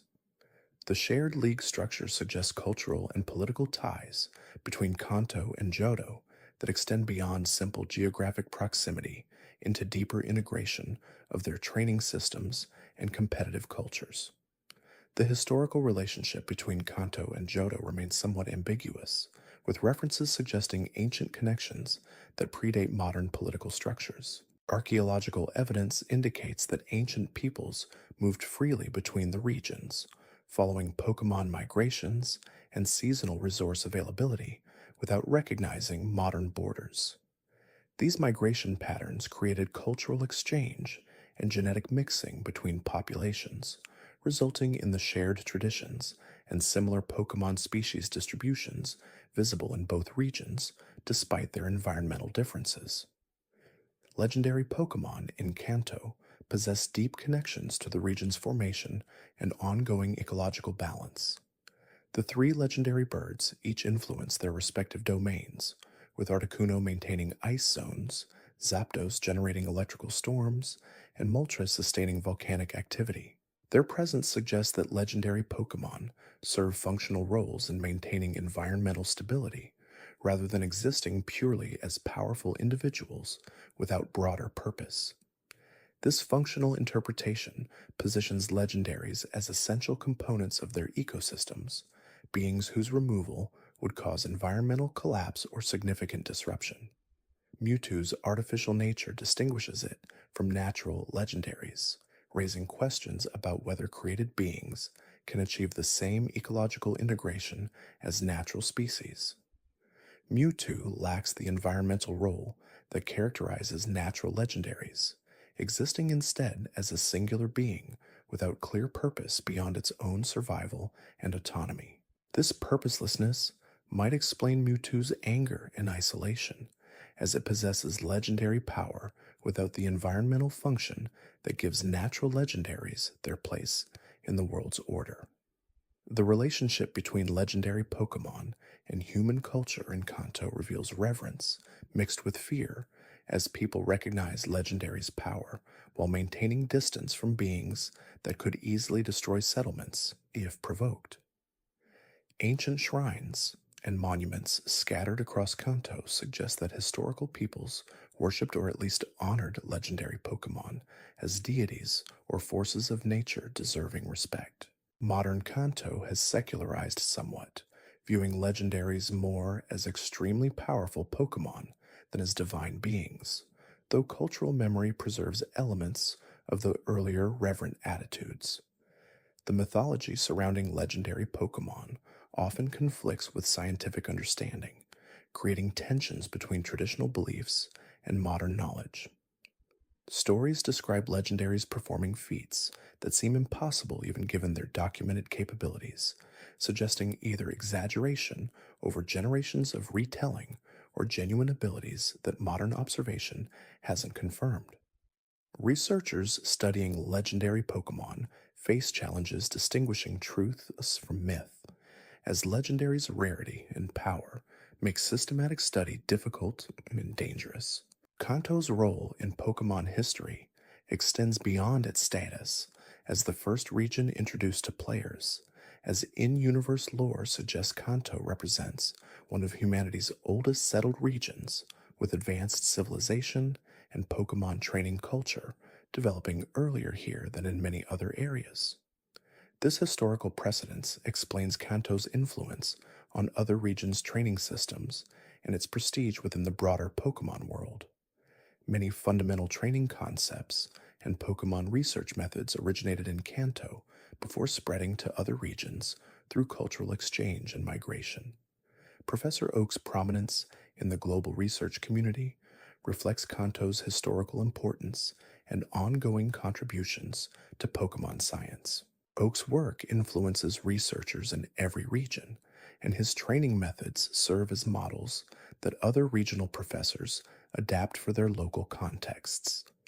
This influence positions Kanto as an intellectual center, despite its relatively small size compared to regions like Kalos or Galar, maintaining relevance through innovation and research excellence rather than simply trading on historical prestige.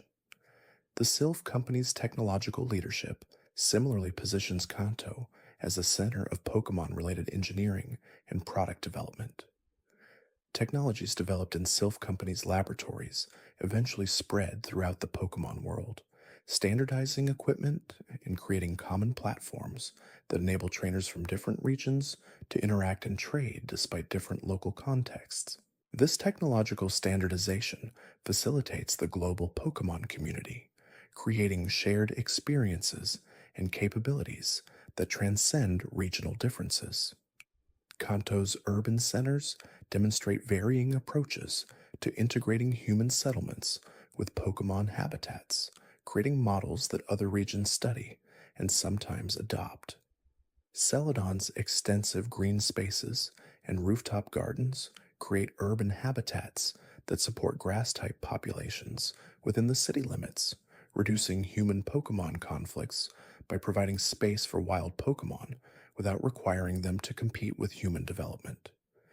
Saffron's technology sector creates jobs that don't directly interact with Pokemon, allowing non trainers to participate in the Pokemon centered economy through support roles and specialized technical work. These varying urban models reflect different philosophical approaches to human Pokemon coexistence, ranging from segregation, where humans and wild Pokemon occupy separate spaces, to integration, where cities actively incorporate Pokemon into urban planning and daily life. Kanto's diversity of approaches allows researchers to compare outcomes and identify best practices that could benefit other regions facing similar development pressures and conflicts between human expansion and Pokemon habitat preservation. The environmental challenges facing Kanto mirror broader concerns about sustainability and ecological balance in rapidly developing regions. Pollution from industry concentrates in areas like Celadon and Vermilion, creating zones where poison-type Pokemon thrive, but other species struggle or abandon their traditional ranges. Water quality degradation affects aquatic Pokemon populations in rivers and coastal areas, forcing species to adapt to contaminated environments or migrate to cleaner waters elsewhere. These environmental pressures create visible impacts that even casual observers notice, though political will to address root causes remains inconsistent. Team Rocket's environmental crimes represent extreme examples of exploitation, prioritizing short-term profit over long-term sustainability. Their fossil poaching in Mount Moon damages archaeological sites and removes valuable research materials that could advance understanding of prehistoric Pokemon and evolution. Their Cubone skull harvesting creates orphaned Pokemon and traumatizes populations that witness their relatives killed for body parts. These activities demonstrate the stakes involved in confronting criminal organizations and the importance of institutions like the gym system and Pokémon League in maintaining social order against those who would destabilize it. The disbanding of Team Rocket in Kanto doesn't eliminate the underlying conditions that enabled their rise, as economic inequality and limited opportunities for non-trainers create recruitment pools for criminal organizations. Addressing these structural issues requires policy changes and investments in education and economic development that fall outside the gym challenge narrative, but nonetheless shape Kanto's future. The region's prosperity concentrates in urban centers, while rural areas like Pallet Town offer limited opportunities, creating incentives for young people to pursue training careers even when their interests or aptitudes might lie elsewhere. The training journey structure itself reinforces certain economic and social patterns, as successful trainers often transition into roles as gym leaders, Elite Four members, or researchers, while those who struggle or fail to complete the gym challenge return to conventional careers with their training experience, providing limited tangible benefits. This creates a winner-take-all dynamic, where the most skilled trainers receive disproportionate recognition and opportunities, while average trainers gain little beyond personal enrichment and temporary adventure. The infrastructure supporting trainer journeys throughout Kanto represents significant public investment in youth development and Pokemon research. Pokemon centers operate in every major settlement, providing free healing services that make extended journeys feasible for trainers without substantial financial resources. These centers employ Nurse Joys, members of an extended family, or possibly cloned individuals who staff healing facilities throughout multiple regions, creating consistency and familiarity for traveling trainers who encounter the same face and demeanor, regardless of which center they visit. The technology enabling instant Pokemon healing remains somewhat mysterious, as the process occurs within seconds, despite treating injuries that would require days or weeks of natural recovery. The healing machines connect to regional networks that coordinate treatment protocols and track Pokemon health across multiple visits, creating comprehensive medical records that help identify chronic conditions or training practices that consistently result in specific injury patterns. This data feeds into broader research on Pokemon health and optimal training methods that balance competitive development with long term well being. Pokemon centers also house PC systems that enable remote Pokemon storage, allowing trainers to carry 6 active team members while storing unlimited additional Pokemon in digital format. The technology converting physical Pokemon into data and back again represents one of the Pokemon world's most significant scientific achievements, though the ethical implications of reducing living beings to information remain debated. Some researchers argue that stored Pokemon exist in suspended animation, experiencing no time passage while stored, while others suggest the process creates perfect copies while destroying originals, making every retrieval technically a different individual than what was stored. The PC system's creator, Bill, maintains the network infrastructure that enables storage and transfer between different access points throughout Kanto and connected regions. His work ensures trainers can access their stored Pokemon from any Pokemon Center, creating flexibility in team composition and enabling strategic adjustments between gym challenges without requiring trainers to physically transport Pokemon between locations. This convenience revolutionized competitive battling by allowing trainers to maintain specialized teams for different purposes rather than forcing compromises to create single teams capable of handling all situations. The routes connecting Kanto's cities vary dramatically in their characteristics and the challenges they present to traveling trainers. Some routes feature tall grass where wild Pokemon hide, creating random encounters that interrupt travel and require trainers to maintain constant vigilance. Other routes include trainer battles against youngsters, hikers, and specialists who challenge passing trainers to test their skills and earn prize money through victories. These battles serve multiple functions, providing experience for trainers' Pokemon, distributing wealth from established trainers to newcomers, and creating social bonds through shared passion for battling. The tall grass mechanics create an interesting dynamic where trainers must choose between efficiency and thoroughness in their route navigation. Walking through grass significantly increases wild encounter rates compared to staying on paved paths, making grass navigation slower and more resource intensive, but also providing opportunities to catch new species and train existing team members. This choice between speed and opportunity repeats throughout the journey, teaching trainers to evaluate their current needs and adjust their approach accordingly. Ledges scattered throughout Kanto's routes create one-way paths that prevent backtracking without taking alternate routes or using field moves. These ledges channel trainer movement in specific directions, ensuring certain areas remain inaccessible until trainers acquire necessary badges or items. The ledge system exemplifies environmental storytelling, as their placement reveals intended progression paths and prevents sequence breaking that might allow trainers to reach dangerous areas before developing sufficient skills to survive there. Cut trees serve similar gating functions, blocking paths until trainers defeat certain gym leaders and obtain the badge enabling Cut's use outside battle. Once removed, these trees stay gone permanently, opening shortcuts and new areas that reward backtracking to previously visited locations.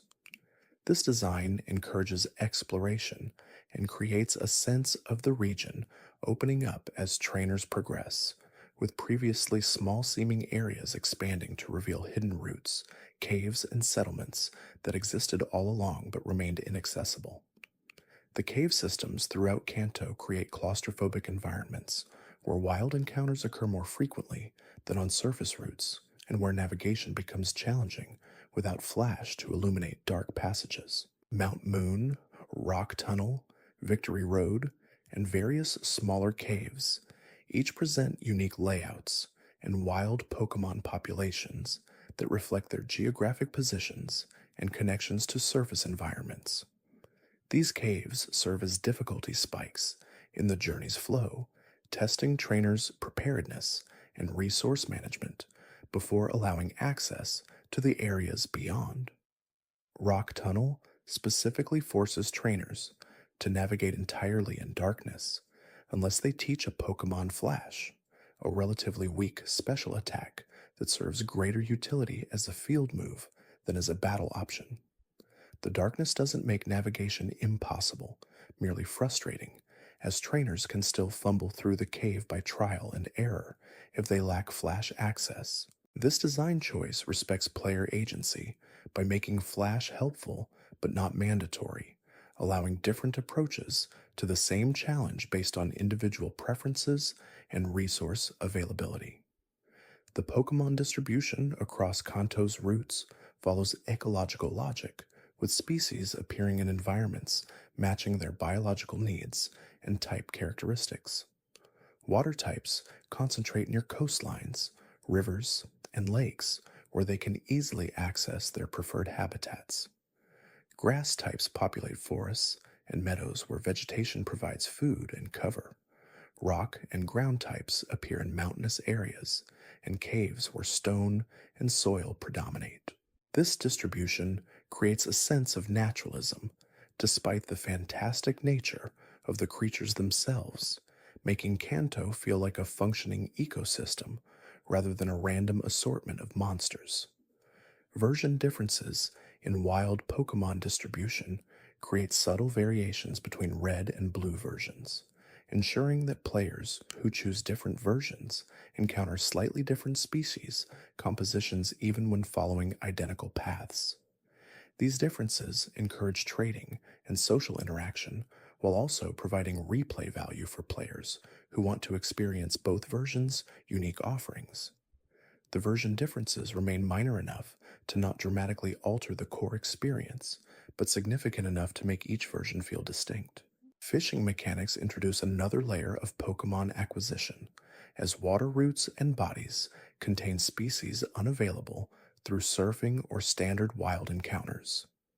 The 3 fishing rods available in Kanto, Old Rod, Good Rod, and Super Rod, access progressively rarer species pools, with the Old Rod mostly yielding Magikarp, while the Super Rod enables encounters with evolved water types and rare species.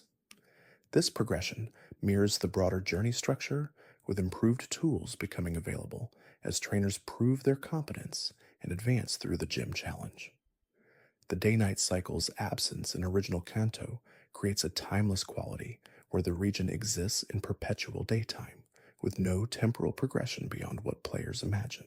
This design choice simplified development and avoided the complexity of time-dependent events, though it sacrifices the immersion and strategic depth that day-night mechanics provide in later generations.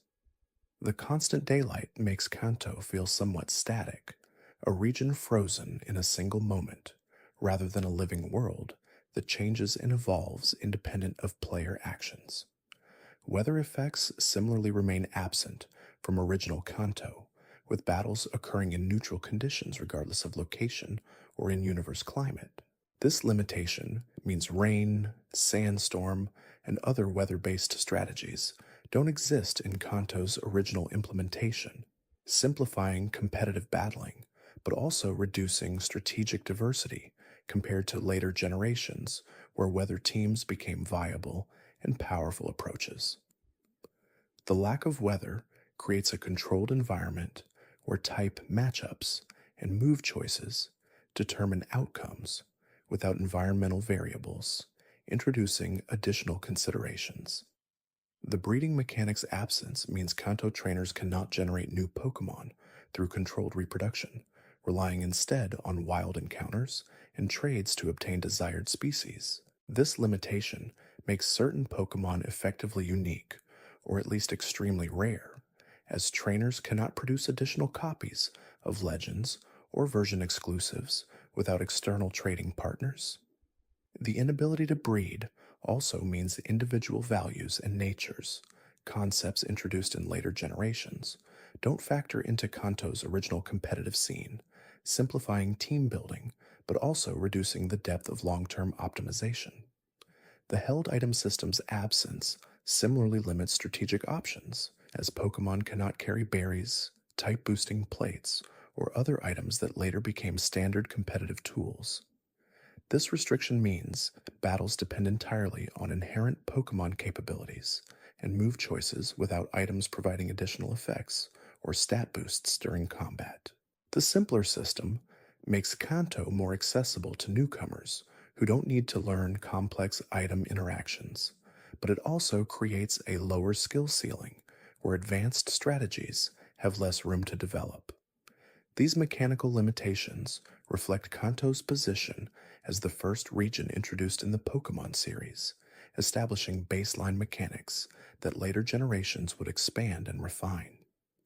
Understanding Kanto's lore requires acknowledging these limitations not as flaws, but as historical artifacts, snapshots of the series in its earliest form, before decades of iteration and community feedback shaped modern Pokemon mechanics. Kanto represents the foundation upon which everything else was built, the proof of concept that demonstrated Pokemon's appeal and viability as a long-term franchise. The cultural impact of Kanto extends far beyond the Pokemon world into real-world influence on gaming, anime, and broader popular culture. Kanto's Pokemon became icons recognized by people who never played the games, with Pikachu achieving global mascot status and other Kanto species, like Charizard, commanding premium prices in trading card markets decades after their initial introduction. This cultural penetration ensured Kanto's continued relevance, even as newer regions introduced fresh designs and mechanics, as nostalgia and familiarity kept drawing players back to where their Pokemon journeys began. The remakes Fire Red and Leaf Green updated Kanto for newer hardware, while preserving the original region's layout and story structure, introducing quality of life improvements and expanded content while maintaining the core experience that made the original games beloved. These remakes allowed new generations of players to experience Kanto with modern mechanics, while giving veterans opportunities to revisit familiar locations with fresh eyes.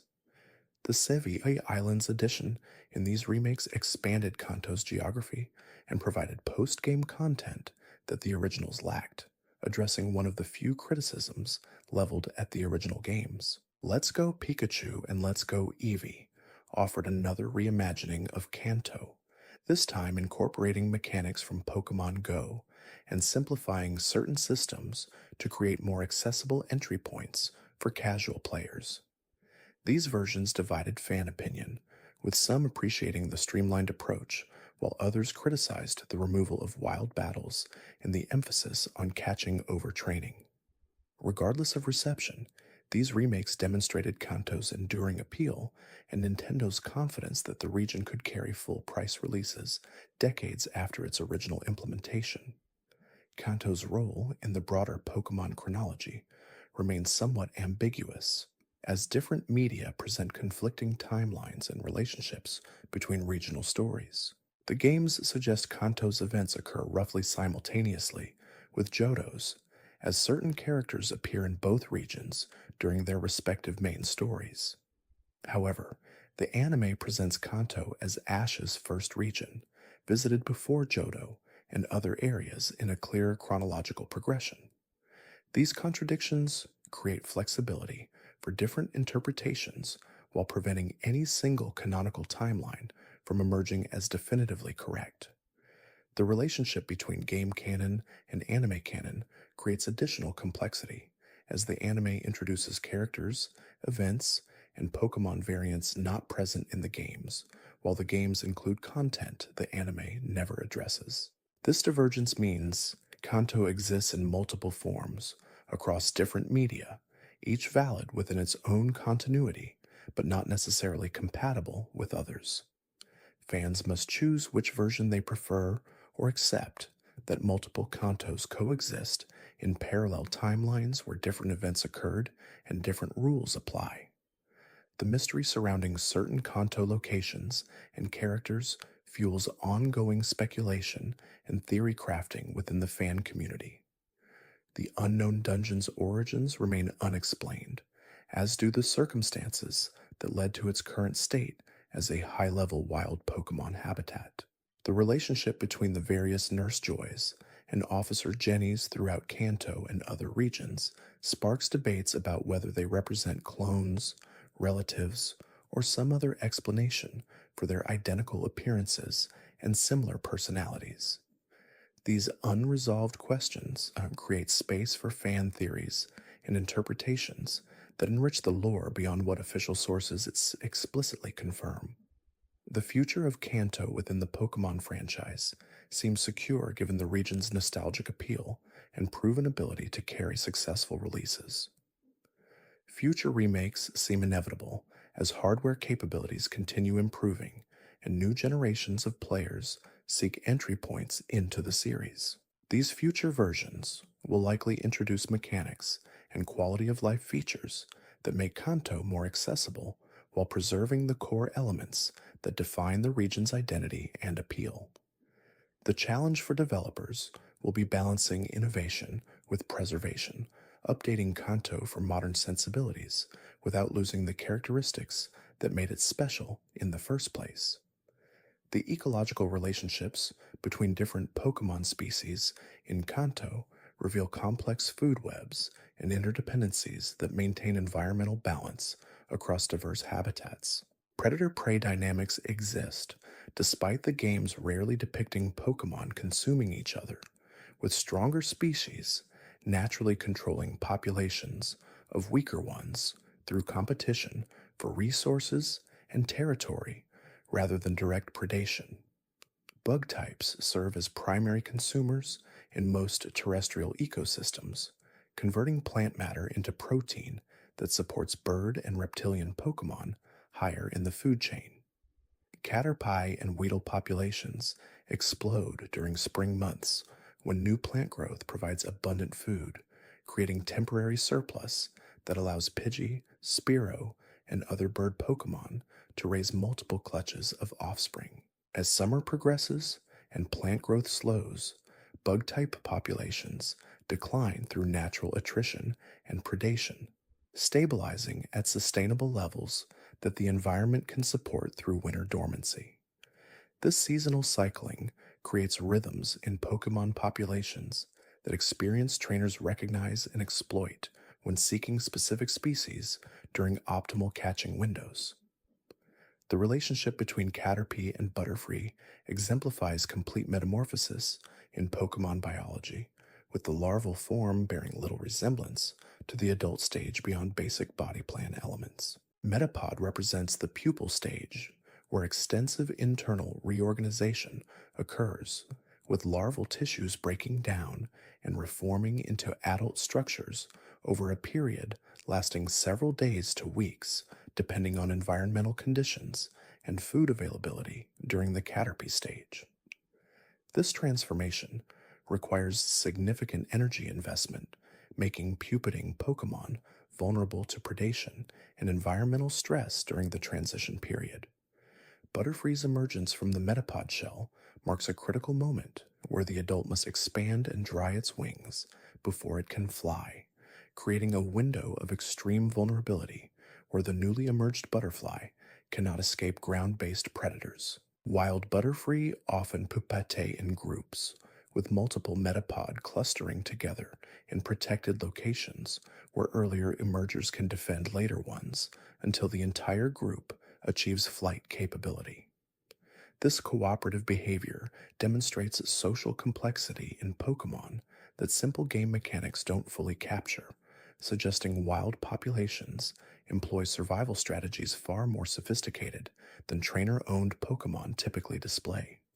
The parallel between Caterpie, Butterfree, and Weedle Beedrill reveals convergent evolution towards similar life histories, despite different final forms and ecological niches.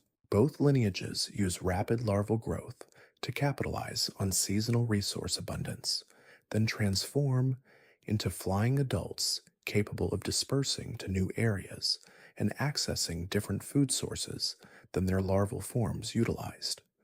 However, Butterfree specializes in pollination and nectar feeding, while Beedrill maintains carnivorous diet focused on other insects, creating niche separation that allows both species to coexist without direct competition despite similar developmental patterns. The predator species that feed on bug types demonstrate various hunting strategies adapted to their prey's defenses and behaviors. Spearow employs aggressive pursuit hunting, chasing down fleeing bugs through vegetation and striking with its sharp beak to stun or kill targets. Pidgey uses more patient ambush tactics, waiting motionless until prey approaches closely before launching short bursts of speed to capture unsuspecting victims. These different strategies reflect the species' different physiologies and energy budgets, with Spearow's higher metabolism requiring active hunting, while Pidgey's efficiency favors energy conservation through patience. Ekans and Sandshrew represent ground-dwelling predators that control rodent and small Pokémon populations, preventing herbivorous species from overgrazing vegetation and damaging plant communities. Ekans employs constriction and venom to subdue prey larger than itself, allowing it to access food sources unavailable to smaller predators limited to catching prey they can overpower through size alone. Sandshrew relies on digging ability to access burrowing prey, excavating Diglett tunnels and consuming the inhabitants before they can escape into deeper passages beyond the Sandshrew's reach. These predator-prey relationships create natural population controls that maintain ecosystem stability without human intervention, though trainer activity disrupts these patterns by removing individuals from wild populations and altering species distributions through releases and escapes. High-traffic routes near major cities experience population crashes in desirable species as trainers catch most individuals before they can reproduce, creating local extinctions that require migration from nearby areas to replenish. Conservation-minded trainers recognize these impacts and practice catch and release or selective capture that maintains breeding populations despite harvest pressure. The Viridian Forest ecosystem demonstrates old-growth forest dynamics, where established trees create canopy cover that shades understory plants and limits light availability for new growth. Bug types thrive in this environment, feeding on decaying wood, fungi, and the insects that decompose fallen leaves and branches. The forest floor maintains constant moisture through shade and accumulated organic matter, creating ideal habitat for poison types like oddish and bellsprout that require consistent water availability but tolerate low light conditions under the canopy. Pikachu populations in Viridian Forest occupy an intermediate niche between ground-dwelling rodents and arboreal squirrels, spending time both foraging on the forest floor and resting in tree hollows during daylight hours. Their electric abilities serve defensive purposes primarily, deterring predators through painful shocks rather than providing direct hunting advantages. Wild Pikachu feed on berries, seeds, and occasional insects, maintaining omnivorous diets that allow them to exploit multiple food sources as seasonal availability shifts throughout the year.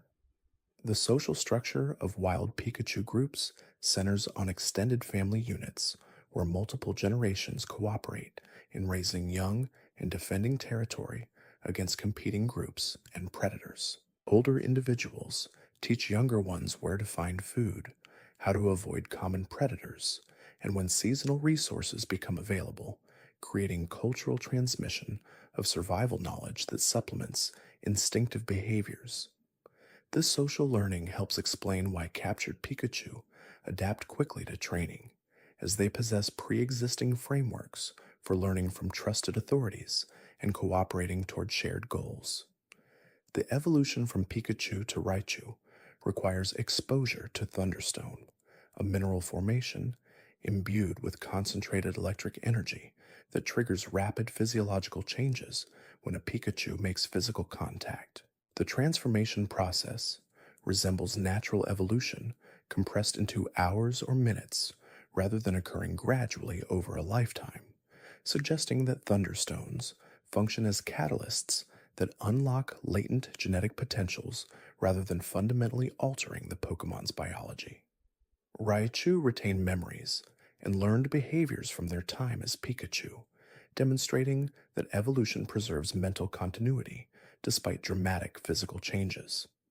The decision whether to evolve a Pikachu into Raichu creates strategic dilemmas for trainers, as Raichu gain raw power but lose access to certain moves and held item benefits available only to Pikachu. Some trainers believe Pikachu can achieve competitive viability without evolution through specialized training and equipment, while others view evolution as necessary for reaching maximum potential. This debate reflects broader questions about whether evolution always represents improvement or whether unevolved Pokemon possess unique advantages that justify keeping them in base forms despite reduced stats. Mount Moon's cave system formed through millions of years of water erosion, creating chambers and passages where mineral deposits accumulated into formations prized by collectors and researchers. The mountain's association with moon imagery stems from ancient peoples, observing that certain crystals found within the caves glow with pale light reminiscent of moonlight, leading to beliefs that lunar energy concentrated in the mountain and imbued its stones with special properties. Modern science identifies these glowing minerals as containing trace radioactive elements that emit soft luminescence, though cultural associations with the moon persist in the mountain's name and local folklore. The Clefairy population inhabiting Mount Moon's deepest chambers represents one of Kanto's rarest and most mysterious species, as Clefairy appear exclusively in this location despite presumably possessing ability to survive elsewhere. Their nocturnal habits and reported dances under moonlight fuel speculation about connections between Clefairy and lunar cycles, though research has yet to establish definitive links between moon phases and Clefairy behavior. The species' fairy typing, introduced in later generations, suggests magical or otherworldly origins that differentiate them from purely biological species. The moonstone found in Mount Moon's depths enables Clefairy evolution into Clefable, another stone-triggered transformation that dramatically alters the Pokemon's physical form and capabilities. Clefable gain size, power, and refined control over their fairy-type abilities, becoming formidable battlers despite their cute appearance and association with gentle behaviors. The rarity of moonstones limits how many trainers can evolve their Clefairy, creating scarcity that drives black market trading and motivates Team Rocket's fossil operations as cover for moonstone prospecting. The fossils found in Mount Moon represent preserved remains from ancient seas that covered the region millions of years ago when Kabuto and Omanite swam in warm, shallow waters before continental shifts raised the seabed into mountains. These fossilized Pokemon provide evidence for evolutionary processes operating over geological timescales, showing that modern species descended from different ancestral forms through gradual adaptation. The ability to revive these fossils challenges understanding of death and extinction, as supposedly extinct species return to life through scientific intervention that rebuilds complete organisms from fragmentary remains. The ethics of fossil revival remain contested within Kanto's scientific community, as revived Pokemon awaken into a world utterly different from their native time period. These displaced creatures lack wild populations to join and possess no learned behaviors for surviving in modern ecosystems where their natural predators and prey no longer exist in ancestral forms. Revived Kabuto and Omanite become entirely dependent on human care, unable to return to nature even if trainers desired to release them, creating responsibilities that extend beyond temporary training relationships into permanent guardianship of displaced beings. The geological processes that created Mount Moon continue operating today, though at rates imperceptible to human observers without sophisticated instruments. The mountain slowly rises as tectonic forces push bedrock upward, while erosion simultaneously wears away exposed surfaces, creating dynamic equilibrium where the mountain's overall elevation remains relatively stable despite constant change.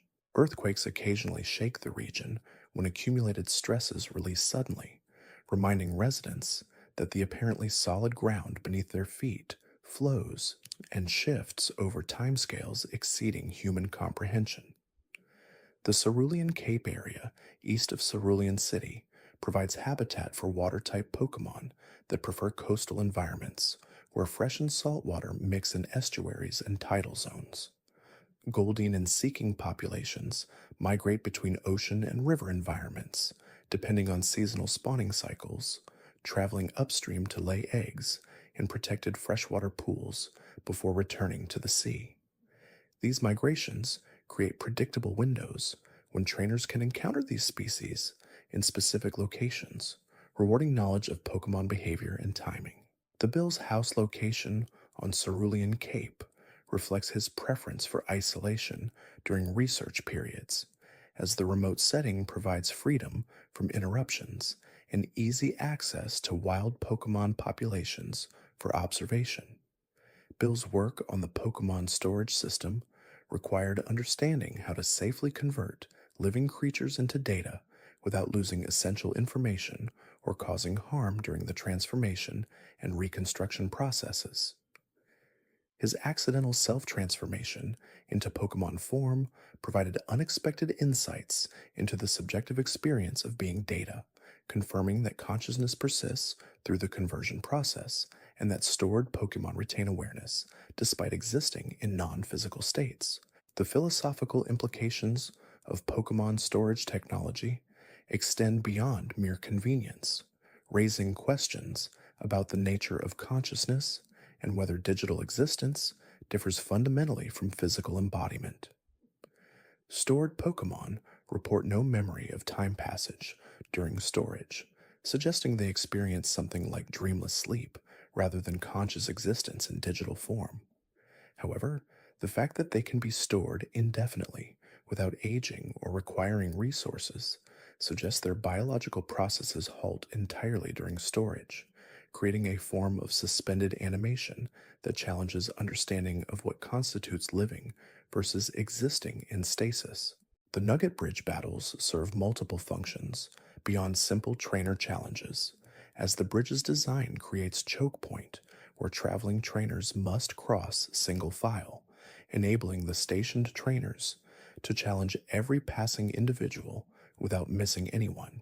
This arrangement maximizes encounter rates for the Team Rocket recruiter at the bridge's end, ensuring he can evaluate most trainers who pass through Cerulean's northern routes.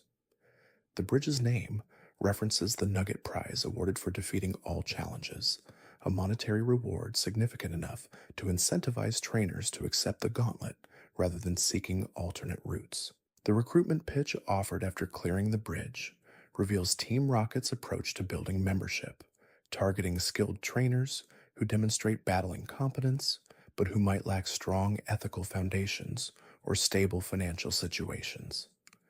The recruiter frames Team Rocket membership as opportunity for wealth and power, unavailable through legitimate training careers, appealing to trainers frustrated with the competitive system or facing economic hardship. Most trainers refuse the offer, but enough accept to maintain Team Rocket's operational capacity despite high turnover from arrests and defections. The cultural differences between Kanto's northern and southern regions reflect climatic variations and historical settlement patterns that created distinct regional identities, despite relatively small geographic scale. Northern communities around Pewter and Cerulean emphasize traditional values and historical preservation, maintaining architectural styles and cultural practices that date back centuries. Southern settlements like Vermilion embrace cosmopolitan influences from maritime trade, incorporating foreign ideas and technologies more readily than conservative northern towns resistant to change. This cultural divide manifests in regional attitudes toward Pokemon training, with northern trainers generally favoring defensive and tactical approaches, while southern trainers embrace offensive aggression and risk-taking strategies. These regional styles trace to environmental influences, as northern mountain and forest terrain rewards patient navigation and careful resource management, while southern open routes enable rapid travel and bold play without severe consequences for mistakes. Gym leaders reflect these regional styles in their team compositions and battle philosophies, teaching challengers approaches suited to local conditions. The Vermilion Port's international connections bring constant influx of foreign goods, ideas, and occasionally Pokemon species from other regions that establish populations after escaping or being released by traveling trainers. These introduced species sometimes compete with native Pokemon for resources, creating ecological disruptions that require management to prevent native species displacement. Conservation authorities monitor port areas for invasive species and attempt to control populations before they spread inland, though their success varies depending on the species and available resources for control efforts. The SS. Anne represents luxury travel's role in Kanto's economy, as wealthy passengers pay premium prices for ocean cruises that showcase the region's coastline and provide social opportunities unavailable on land. The ship's presence in Vermilion creates temporary economic booms as passengers disembark to explore the city and purchase local goods before reboarding. The ship's eventual departure creates corresponding economic slumps, demonstrating how tourist-dependent communities experience cyclical prosperity linked to external schedules beyond local control. The captain's seasickness, despite his naval career, highlights how even experienced professionals struggle with aspects of their work, humanizing authority figures and demonstrating that mastery doesn't eliminate all challenges. His willingness to accept help from a passing trainer shows humility and pragmatism, valuing solutions over pride in ways that many struggling trainers could learn from. The HM cut provided as thanks represents practical compensation rather than mere gratitude, giving trainers tools they need while solving the captain's immediate problem. The field move system creates interesting dynamics where trainers must choose between optimal battle teams and practical utility, as dedicating party slots to field move users reduces combat effectiveness but enables access to otherwise unreachable areas. Some trainers maintain dedicated field move specialists they swap in when needed, while others integrate field moves into their main teams despite competitive disadvantages. This design creates meaningful choices about team composition and planning, rewarding foresight and flexibility while punishing trainers who optimize purely for battle without considering navigation requirements. The hidden machine system's permanence means taught field moves cannot be forgotten through normal means, effectively locking Pokemon into specific movesets until trainers access move deleters in post-game content. This restriction creates risk in teaching HMs to valuable team members, as doing so permanently reduces their competitive viability by consuming move slots that could hold more powerful attacks. Trainers must weigh the convenience of having field moves on main team members against the long-term costs of reduced battle effectiveness.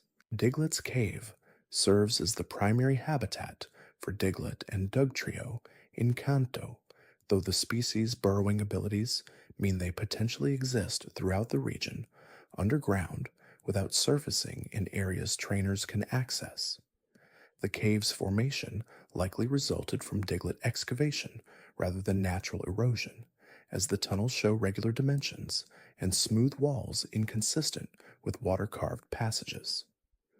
The Diglett colonies maintain these tunnels for unknown purposes, possibly related to foraging, migration routes, or social structures requiring extensive underground networks. Dugtrio represents Diglett's evolution, though the mechanism remains mysterious as single Diglett somehow become three-headed entities during evolution. Whether this represents literal fusion of multiple individuals or growth of additional heads from a single body remains unclear, with different researchers proposing competing theories without definitive evidence for either position. The three heads appear to share consciousness and act in perfect coordination, suggesting neural connectivity beyond simple cooperation between distinct individuals.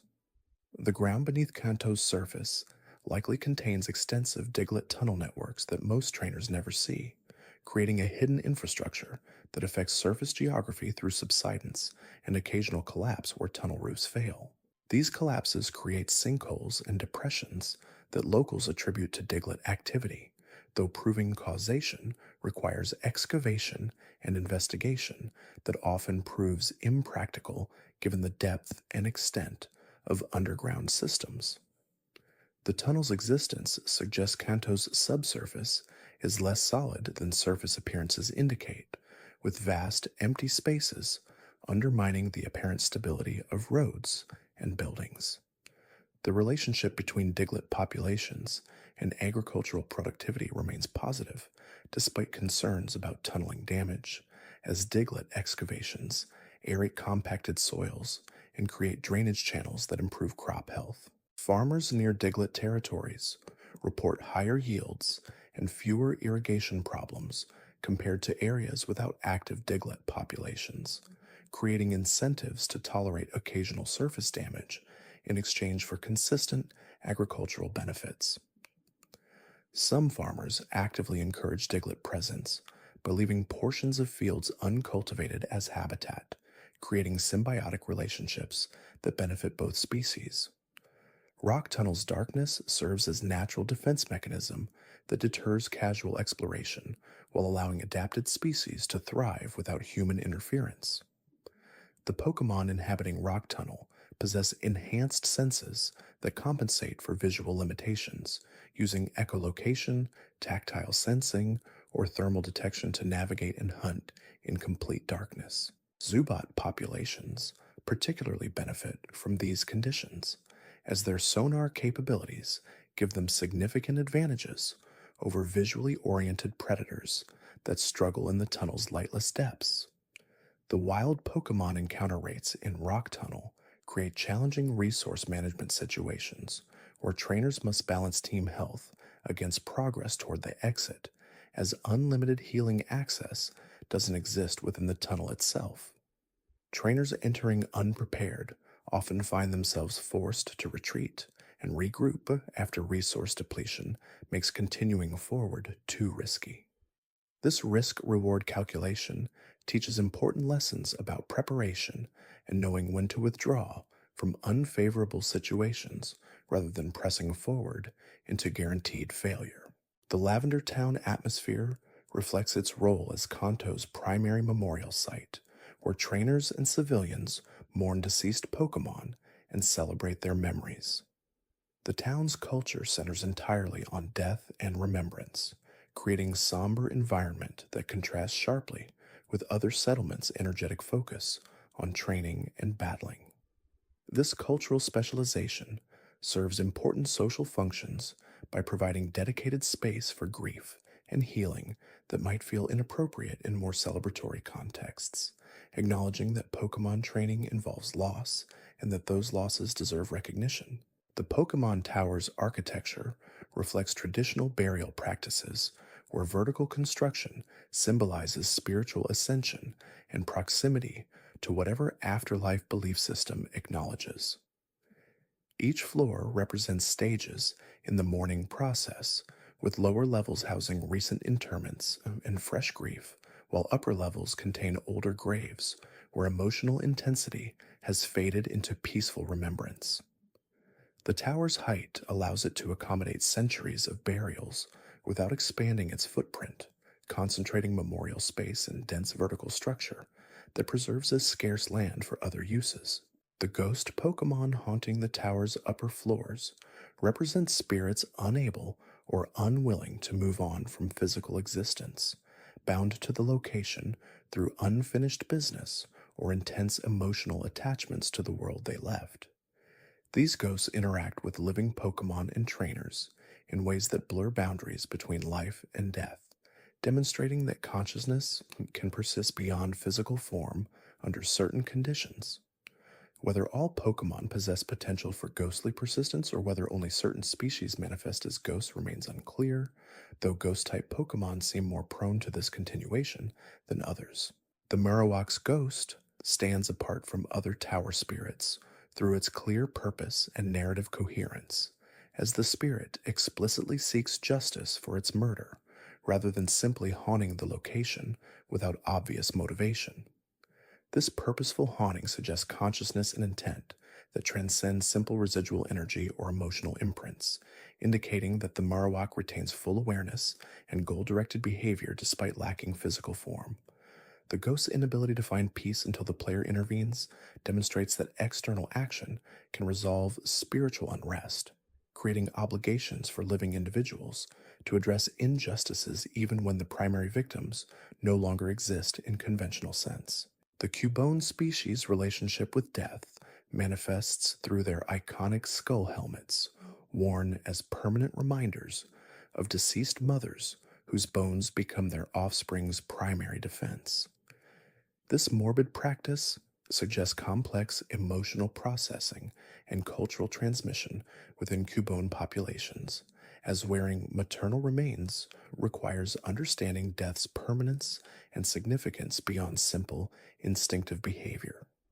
The psychological impact of this practice on young Cubone remains unstudied, though the species' melancholy temperament possibly stems from early trauma of witnessing maternal death and assuming their remains as armor. The evolution from Cubone to Marowak involves growing large enough that the childhood skull helmet no longer fits properly, requiring Cubone to modify the skull or replace it with a new one scavenged from remains. This transition marks psychological maturation, where young Cubone become adult Marowak, capable of processing grief and moving beyond traumatic origins to establish independent identities. The bone club Marowak wield may also derive from maternal remains, suggesting the species never fully abandons its dead, but rather transforms relationship with them from protective dependence to empowered remembrance. The underground path systems beneath Kanto's major cities provide shelter from weather and reduce surface traffic congestion by routing pedestrian movement through subterranean passages. These tunnels likely started as natural cave systems that early settlers expanded and improved through excavation and construction, creating networks that modern Kanto residents use without considering their ancient origins. The tunnel's relatively featureless nature serves functional rather than aesthetic purposes, moving people efficiently without attempting to create destination experiences that might slow travel. The Celadon department store represents consumer capitalism's fullest expression in Kanto, consolidating shopping into a single, massive structure where trainers can purchase anything they might need without visiting multiple specialized shops. This convenience comes at cost of reduced personal service and relationship building that characterized older merchant models, where shopkeepers knew their customers and provided individualized recommendations. The department store's scale enables volume pricing that undercuts smaller competitors, gradually driving traditional shops out of business and concentrating retail power in corporate hands. The rooftop vending machines selling drinks represent unusual retail placement that likely reflects space constraints and the store's vertical architecture, making roof space valuable for purposes beyond simple weather protection. The drinks themselves function as quest items whose value exceeds their beverage properties, as they enable access to Saffron City and progress in the main story.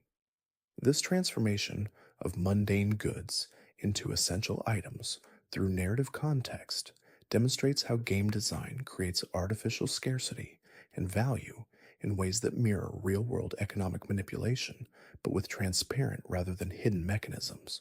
The Celadon Game Corner operates as Team Rocket's most successful, legitimate business front, generating substantial revenue through gambling operations while providing cover for criminal activities in the underground base below. The Game Corner's placement in Kanto's largest city ensures steady customer flow and the anonymity that urban environments provide for suspicious activities. Local authorities either remain unaware of the connection between the Game Corner and Team Rocket, or choose not to investigate due to corruption or insufficient resources to challenge a well funded criminal organization with political connections. The prize Pokemon distributed through Game Corner winnings raise ethical questions about treating living beings as gambling rewards, creating incentives for people to gamble beyond their means that was in pursuit of rare species unavailable through normal catching. This system particularly harms economically disadvantaged trainers who cannot afford the monetary investment required to accumulate enough coins for premium prizes, creating access barriers to certain Pokemon based purely on wealth rather than skill or dedication. The Game Corner's existence demonstrates how economic inequality shapes Pokemon availability and how regulatory systems fail to protect vulnerable individuals from predatory business practices. The underground base's discovery by the player character represents massive security failure for Team Rocket, as a child successfully infiltrates their primary regional operations center and defeats numerous grunts without triggering effective security responses. This failure suggests either overconfidence in their hidden switch mechanism or insufficient investment in actual security measures beyond simple concealment.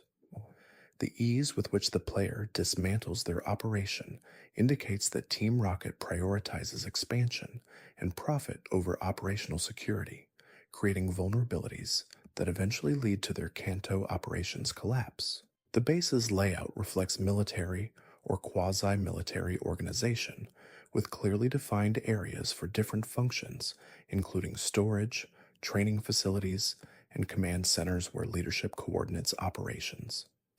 This structure suggests Team Rocket operates as a paramilitary organization rather than simple criminal gang, with formal hierarchies and standardized procedures governing member behavior.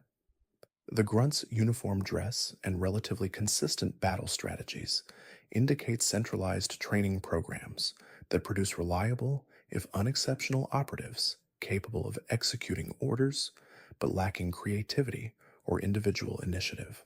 Giovanni's decision to personally command operations from Celadon rather than delegating to subordinates reflects either control issues or recognition that the Celadon operation represents such critical infrastructure that it requires direct leadership attention. His presence makes him vulnerable to exactly the kind of direct confrontation that eventually occurs, suggesting that effective crime lordship requires accepting personal risks rather than hiding behind layers of subordinates. The confrontation's outcome forces Giovanni to reevaluate Team Rocket's Kanto strategy, ultimately leading to disbanding rather than attempting to rebuild after such comprehensive defeat.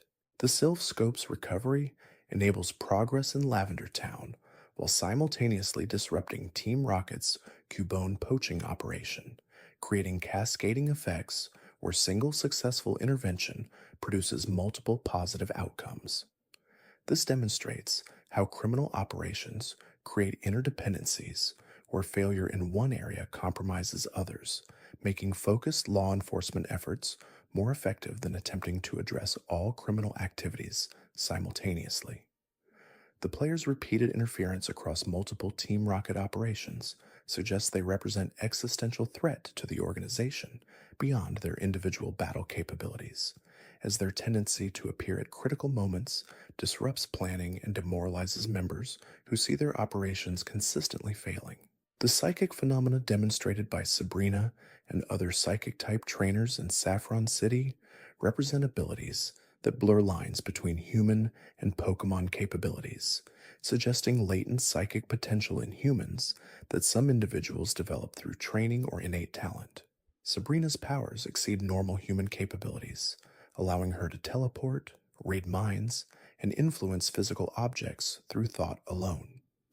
These abilities raise questions about whether she represents mutation, evolutionary development, or simply full expression of capacities that remain latent in most humans. The relationship between human psychic abilities and psychic type Pokemon remains unclear, as both demonstrate similar capabilities through apparently different mechanisms. Psychic type Pokemon channel psychic energy naturally as part of their biology, while human psychics seem to develop abilities through mental training and discipline. Whether these represent fundamentally different phenomena or variations on common underlying principles remains debated among researchers who study psychic phenomena from scientific rather than mystical perspectives. The Saffron Gem's teleportation puzzle reflects psychic abilities' practical applications while testing trainers' problem-solving skills and patience in ways that pure battle challenges cannot. The puzzle's existence suggests that gym leaders possess authority to design challenges extending beyond simple type-matching battles, creating holistic tests that evaluate multiple dimensions of trainer capability.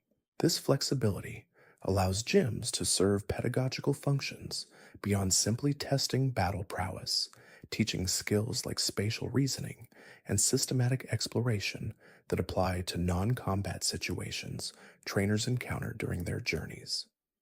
The Silph Company headquarters represents Kanto's technological leadership and the region's commitment to innovation in Pokemon-related technologies. The company's research and development division works on cutting-edge projects that push boundaries of what's possible in Pokemon, capture, healing, and storage technologies. The Master Ball project represents the pinnacle of these efforts, attempting to create capture devices with perfect success rates that remove uncertainty from catching even the most powerful Pokemon. The ethical implications of Master Ball technology extend beyond simple convenience, as perfect capture rates eliminate the Pokemon's ability to resist or escape, transforming capture from negotiation into absolute domination. This raises questions about consent and whether forcing submission on beings incapable of refusing represents legitimate partnership or slavery under another name. The limited Master Ball production suggests even Silph Company recognizes these concerns, deliberately restricting access to technology that could fundamentally alter the power balance between humans and Pokemon. The Team Rocket raid on Silph Company represents their most ambitious operation, attempting to seize control of Kanto's primary technology producer and gain access to resources that could enable unlimited expansion of their criminal empire. The scale of this operation, involving hundreds of members and requiring coordination across multiple entry points and building sections, demonstrates organizational capabilities far exceeding typical criminal groups. The raid's ultimate failure marks a turning point where Team Rocket's ambitions exceed their capabilities, leading to organizational collapse when they overextend attempting to achieve goals beyond their actual power. The hostage situation during the raid creates moral complexities where employee safety conflicts with preventing Master Ball theft, forcing difficult decisions about acceptable risks in pursuit of larger goals. The player's intervention provides third option where both objectives can be achieved through individual heroism, though this solution likely wouldn't be available in realistic scenarios where single individuals cannot defeat dozens of armed criminals. The narrative resolution through player agency creates satisfying story arc, while potentially teaching problematic lessons about individualism and violence as problem-solving approaches. The cycling road infrastructure investment demonstrates Kanto's commitment to supporting trainer culture through public works projects that facilitate travel between distant cities. The road's construction required significant resources and engineering expertise to create elevated structures spanning multiple routes, suggesting that regional government prioritizes trainer convenience highly enough to justify major capital expenditures. The road's design allows trainers to bypass lower routes entirely, creating faster travel times that reduce journey duration and make completing the gym challenge more feasible for trainers with limited time or resources. The one-way ledge system throughout Cycling Road and connecting routes creates navigation patterns that encourage forward progress while making backtracking more difficult, gently pushing trainers toward their next destinations without completely preventing returns to earlier areas. This design respects player autonomy while providing subtle guidance that reduces confusion about where to go next, helping trainers who might otherwise become lost or frustrated when faced with completely open exploration. The balance between freedom and guidance represents careful design that maintains player agency while preventing the frustration that completely unstructured exploration can create. The Fuchsia Safari Zone represents conservation philosophy, where wild Pokémon receive protected habitat in exchange for limited human access under controlled conditions. The zone's existence acknowledges that unrestricted catching would deplete wild populations, creating tragedy of the commons scenarios where individual rational behavior produces collective disaster. The entry fee and time limit create scarcity that prevents overcatching while generating revenue that funds zone maintenance and expansion, creating a sustainable system that balances conservation with limited exploitation. The Safari Ball mechanics force trainers to adapt to catching methods that don't involve weakening Pokemon through battle, creating fundamentally different challenge than standard wild encounters. The reliance on bait and rocks introduces random elements that make catches less predictable, testing trainers' patience and acceptance of uncertainty, rather than rewarding pure skill or preparation. This design creates situations where even expert trainers sometimes fail to catch common Pokemon, while lucky novices succeed against rare species, democratizing rare Pokemon access somewhat by reducing the advantage that skill and resources typically provide. The Safari Zone's exclusive species create compelling reasons to engage with its unique mechanics despite their frustrations, as trainers seeking Pokedex completion or specific team members must participate regardless of personal preferences. This design ensures the Safari Zone receives traffic and justifies its existence, despite being optional content that could be ignored if it didn't gate access to unique species. The exclusive species placement represents deliberate choice to create must-visit locations that expose all trainers to different gameplay styles, rather than allowing them to avoid mechanics they dislike.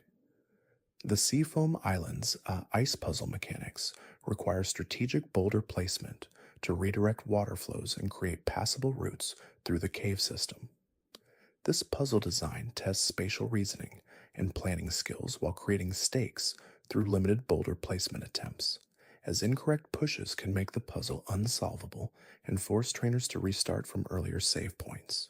The puzzle's integration with the cave's natural geography creates organic feel where the solution emerges from understanding water flow physics rather than arbitrary rules or abstract logic. Articuno's presence in Seafoam Islands creates environmental effects that extend beyond the immediate chamber where the legendary bird resides, as ice-type energy radiates outward to freeze water features and lower temperatures throughout the cave system. This demonstrates how legendary Pokémon actively shape their environments rather than simply inhabiting them, creating microclimates and geological features that persist as long as the legendary remains in residence. The question of what happens to these environmental modifications if the legendary is captured or leaves remains unresolved, though presumably the effects would fade gradually as the energy source maintaining them disappears. The legendary bird's distribution across Kanto suggests intentional territorial spacing, where each bird claims domain over a specific region and maintains that territory against intrusion by others. Articuno controls the icy south, Zapdos dominates the electric power plant, and Moltres rules the volcanic islands, creating clear geographic separation that prevents direct conflicts between beings whose powers could devastate large areas if they fought seriously. This territorial division implies intelligence and restraint that simple animal behavior wouldn't exhibit, suggesting legendary Pokemon possess sophisticated understanding of consequences and self-limitation. The abandoned power plant, where Zapdos resides, represents industrial decay and the dangers of leaving hazardous facilities without proper decommissioning. The plant's continued electrical activity, despite its abandoned status, suggests either automated systems still functioning or Zapdos itself generating the electrical currents that flow through the facility's damaged equipment. The wild electric Pokemon attracted to the plant feed on this residual electricity, creating ecosystem dependent on artificial energy sources rather than natural food webs. The Voltorb and Electrode inhabiting the power plant represent either artificially created Pokemon that originated as equipment that gained consciousness, or natural species that evolved to mimic Pokeballs and industrial equipment to avoid predation. The species' tendency to explode when threatened or dying creates significant hazards for trainers exploring the power plant, as encounters can end in catastrophic blasts that damage entire teams. This explosive defense mechanism suggests evolutionary pressures favoring suicide tactics over survival, implying that Voltorb populations benefit more from deterring predators through demonstrated danger than from individual survival. The Cinnabar Island location on a volcanic island creates unique geographic isolation that shapes the settlement's character and available Pokemon species. The island's volcanic activity provides geothermal energy for power generation and heating while creating hazards through potential eruptions and toxic gas emissions from active vents. The Pokemon species inhabiting the island demonstrate adaptations to extreme heat and volcanic environments, with fire types thriving, while species intolerant of high temperatures avoid the area entirely. The Pokemon Mansion's ruins suggest catastrophic events during Mewtwo's escape or release, as the facility's extensive damage exceeds what normal abandonment would produce. The journal entries scattered throughout the mansion document the Mewtwo project's progression from initial success at creating living organism to horror as the created being demonstrated power and intelligence that researchers couldn't control or predict. The final entry's increasingly desperate tone suggests researchers recognized their mistake too late to prevent disaster, creating tragedy where scientific hubris led directly to deaths and destruction. The Mewtwo Project's ethics deserve scrutiny beyond simple mad scientist narratives, as the researchers apparently attempted to create powerful Pokemon through genetic engineering without adequately considering the created being's perspective or rights. The decision to proceed with creating intelligent life in laboratory suggests either belief that created beings lack rights, natural beings possess, or simple failure to consider ethical implications of their work until consequences became unavoidable. Either possibility reflects badly on the researchers and the oversight systems that allowed such work to proceed without adequate ethical review. The relationship between Mew and Mewtwo represents complex parent-child dynamics, where the created being possesses abilities exceeding its progenitor, despite originating from the parent's genetic material. Mewtwo's enhanced psychic powers and combat capabilities demonstrate that genetic engineering can produce results surpassing natural evolution, though whether these enhancements justify the means used to achieve them remains hotly debated. Mewtwo's anger toward its creators and humanity generally stems from recognition that it exists as tool or weapon rather than being valued for itself, creating existential crisis about purpose and identity. The volcanic badge's name and design reflect Blaine's specialization and Cinnabar Island's volcanic nature, creating thematic coherence between location, gym leader, and badge that reinforces each element. This thematic consistency appears across all Kanto gyms, where badge designs connect to both the gym's type specialization and the city's character or geography. The system creates memorable associations that help trainers remember which badges came from which gyms even years after completing their journeys. The Cinnabar Island connection to the Sevi Islands through ferry service expands Kanto's effective territory while creating opportunities for post-game exploration and content. The ferry system's existence demonstrates that ocean travel between islands occurs regularly enough to support commercial service, suggesting significant populations on the Sevi Islands, despite their relatively minor role in the main story. The island's accessibility only after certain completion thresholds creates gated content that rewards dedication while ensuring players experience core content before diverging into optional areas.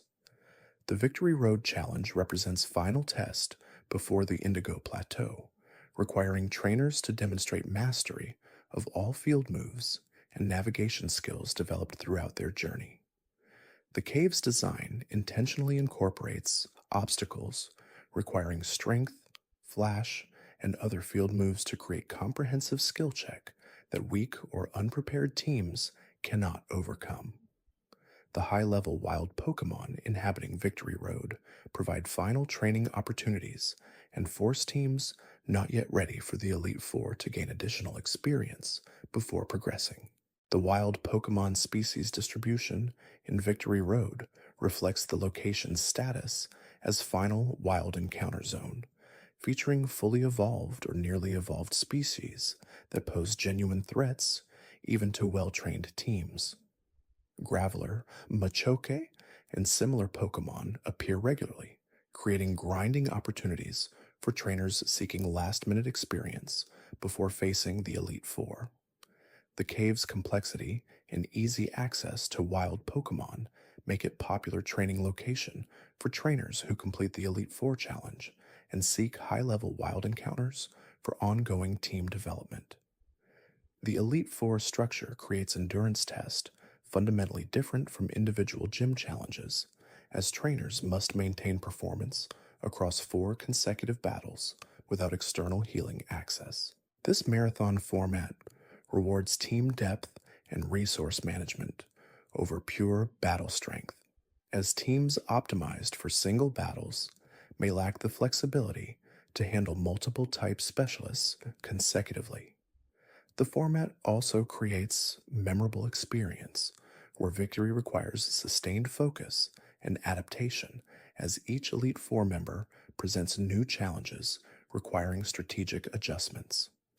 The Elite Four's type specializations create clean thematic identities while testing trainers' ability to handle focused strategies built around maximizing single types' strengths. Ice, Fighting, Ghost, and Dragon specializations represent diverse challenges requiring different counter strategies and team compositions to overcome efficiently. The progression from Lorelei through Lance creates difficulty curve where later members pose greater threats, though individual trainers may struggle more with early members, depending on their specific team composition and prepared strategies. Thanks for watching. If you enjoyed drifting through these quiet moments, there's another video waiting on the left of your screen. Let it play while you rest. You might discover something gentle before sleep takes you again.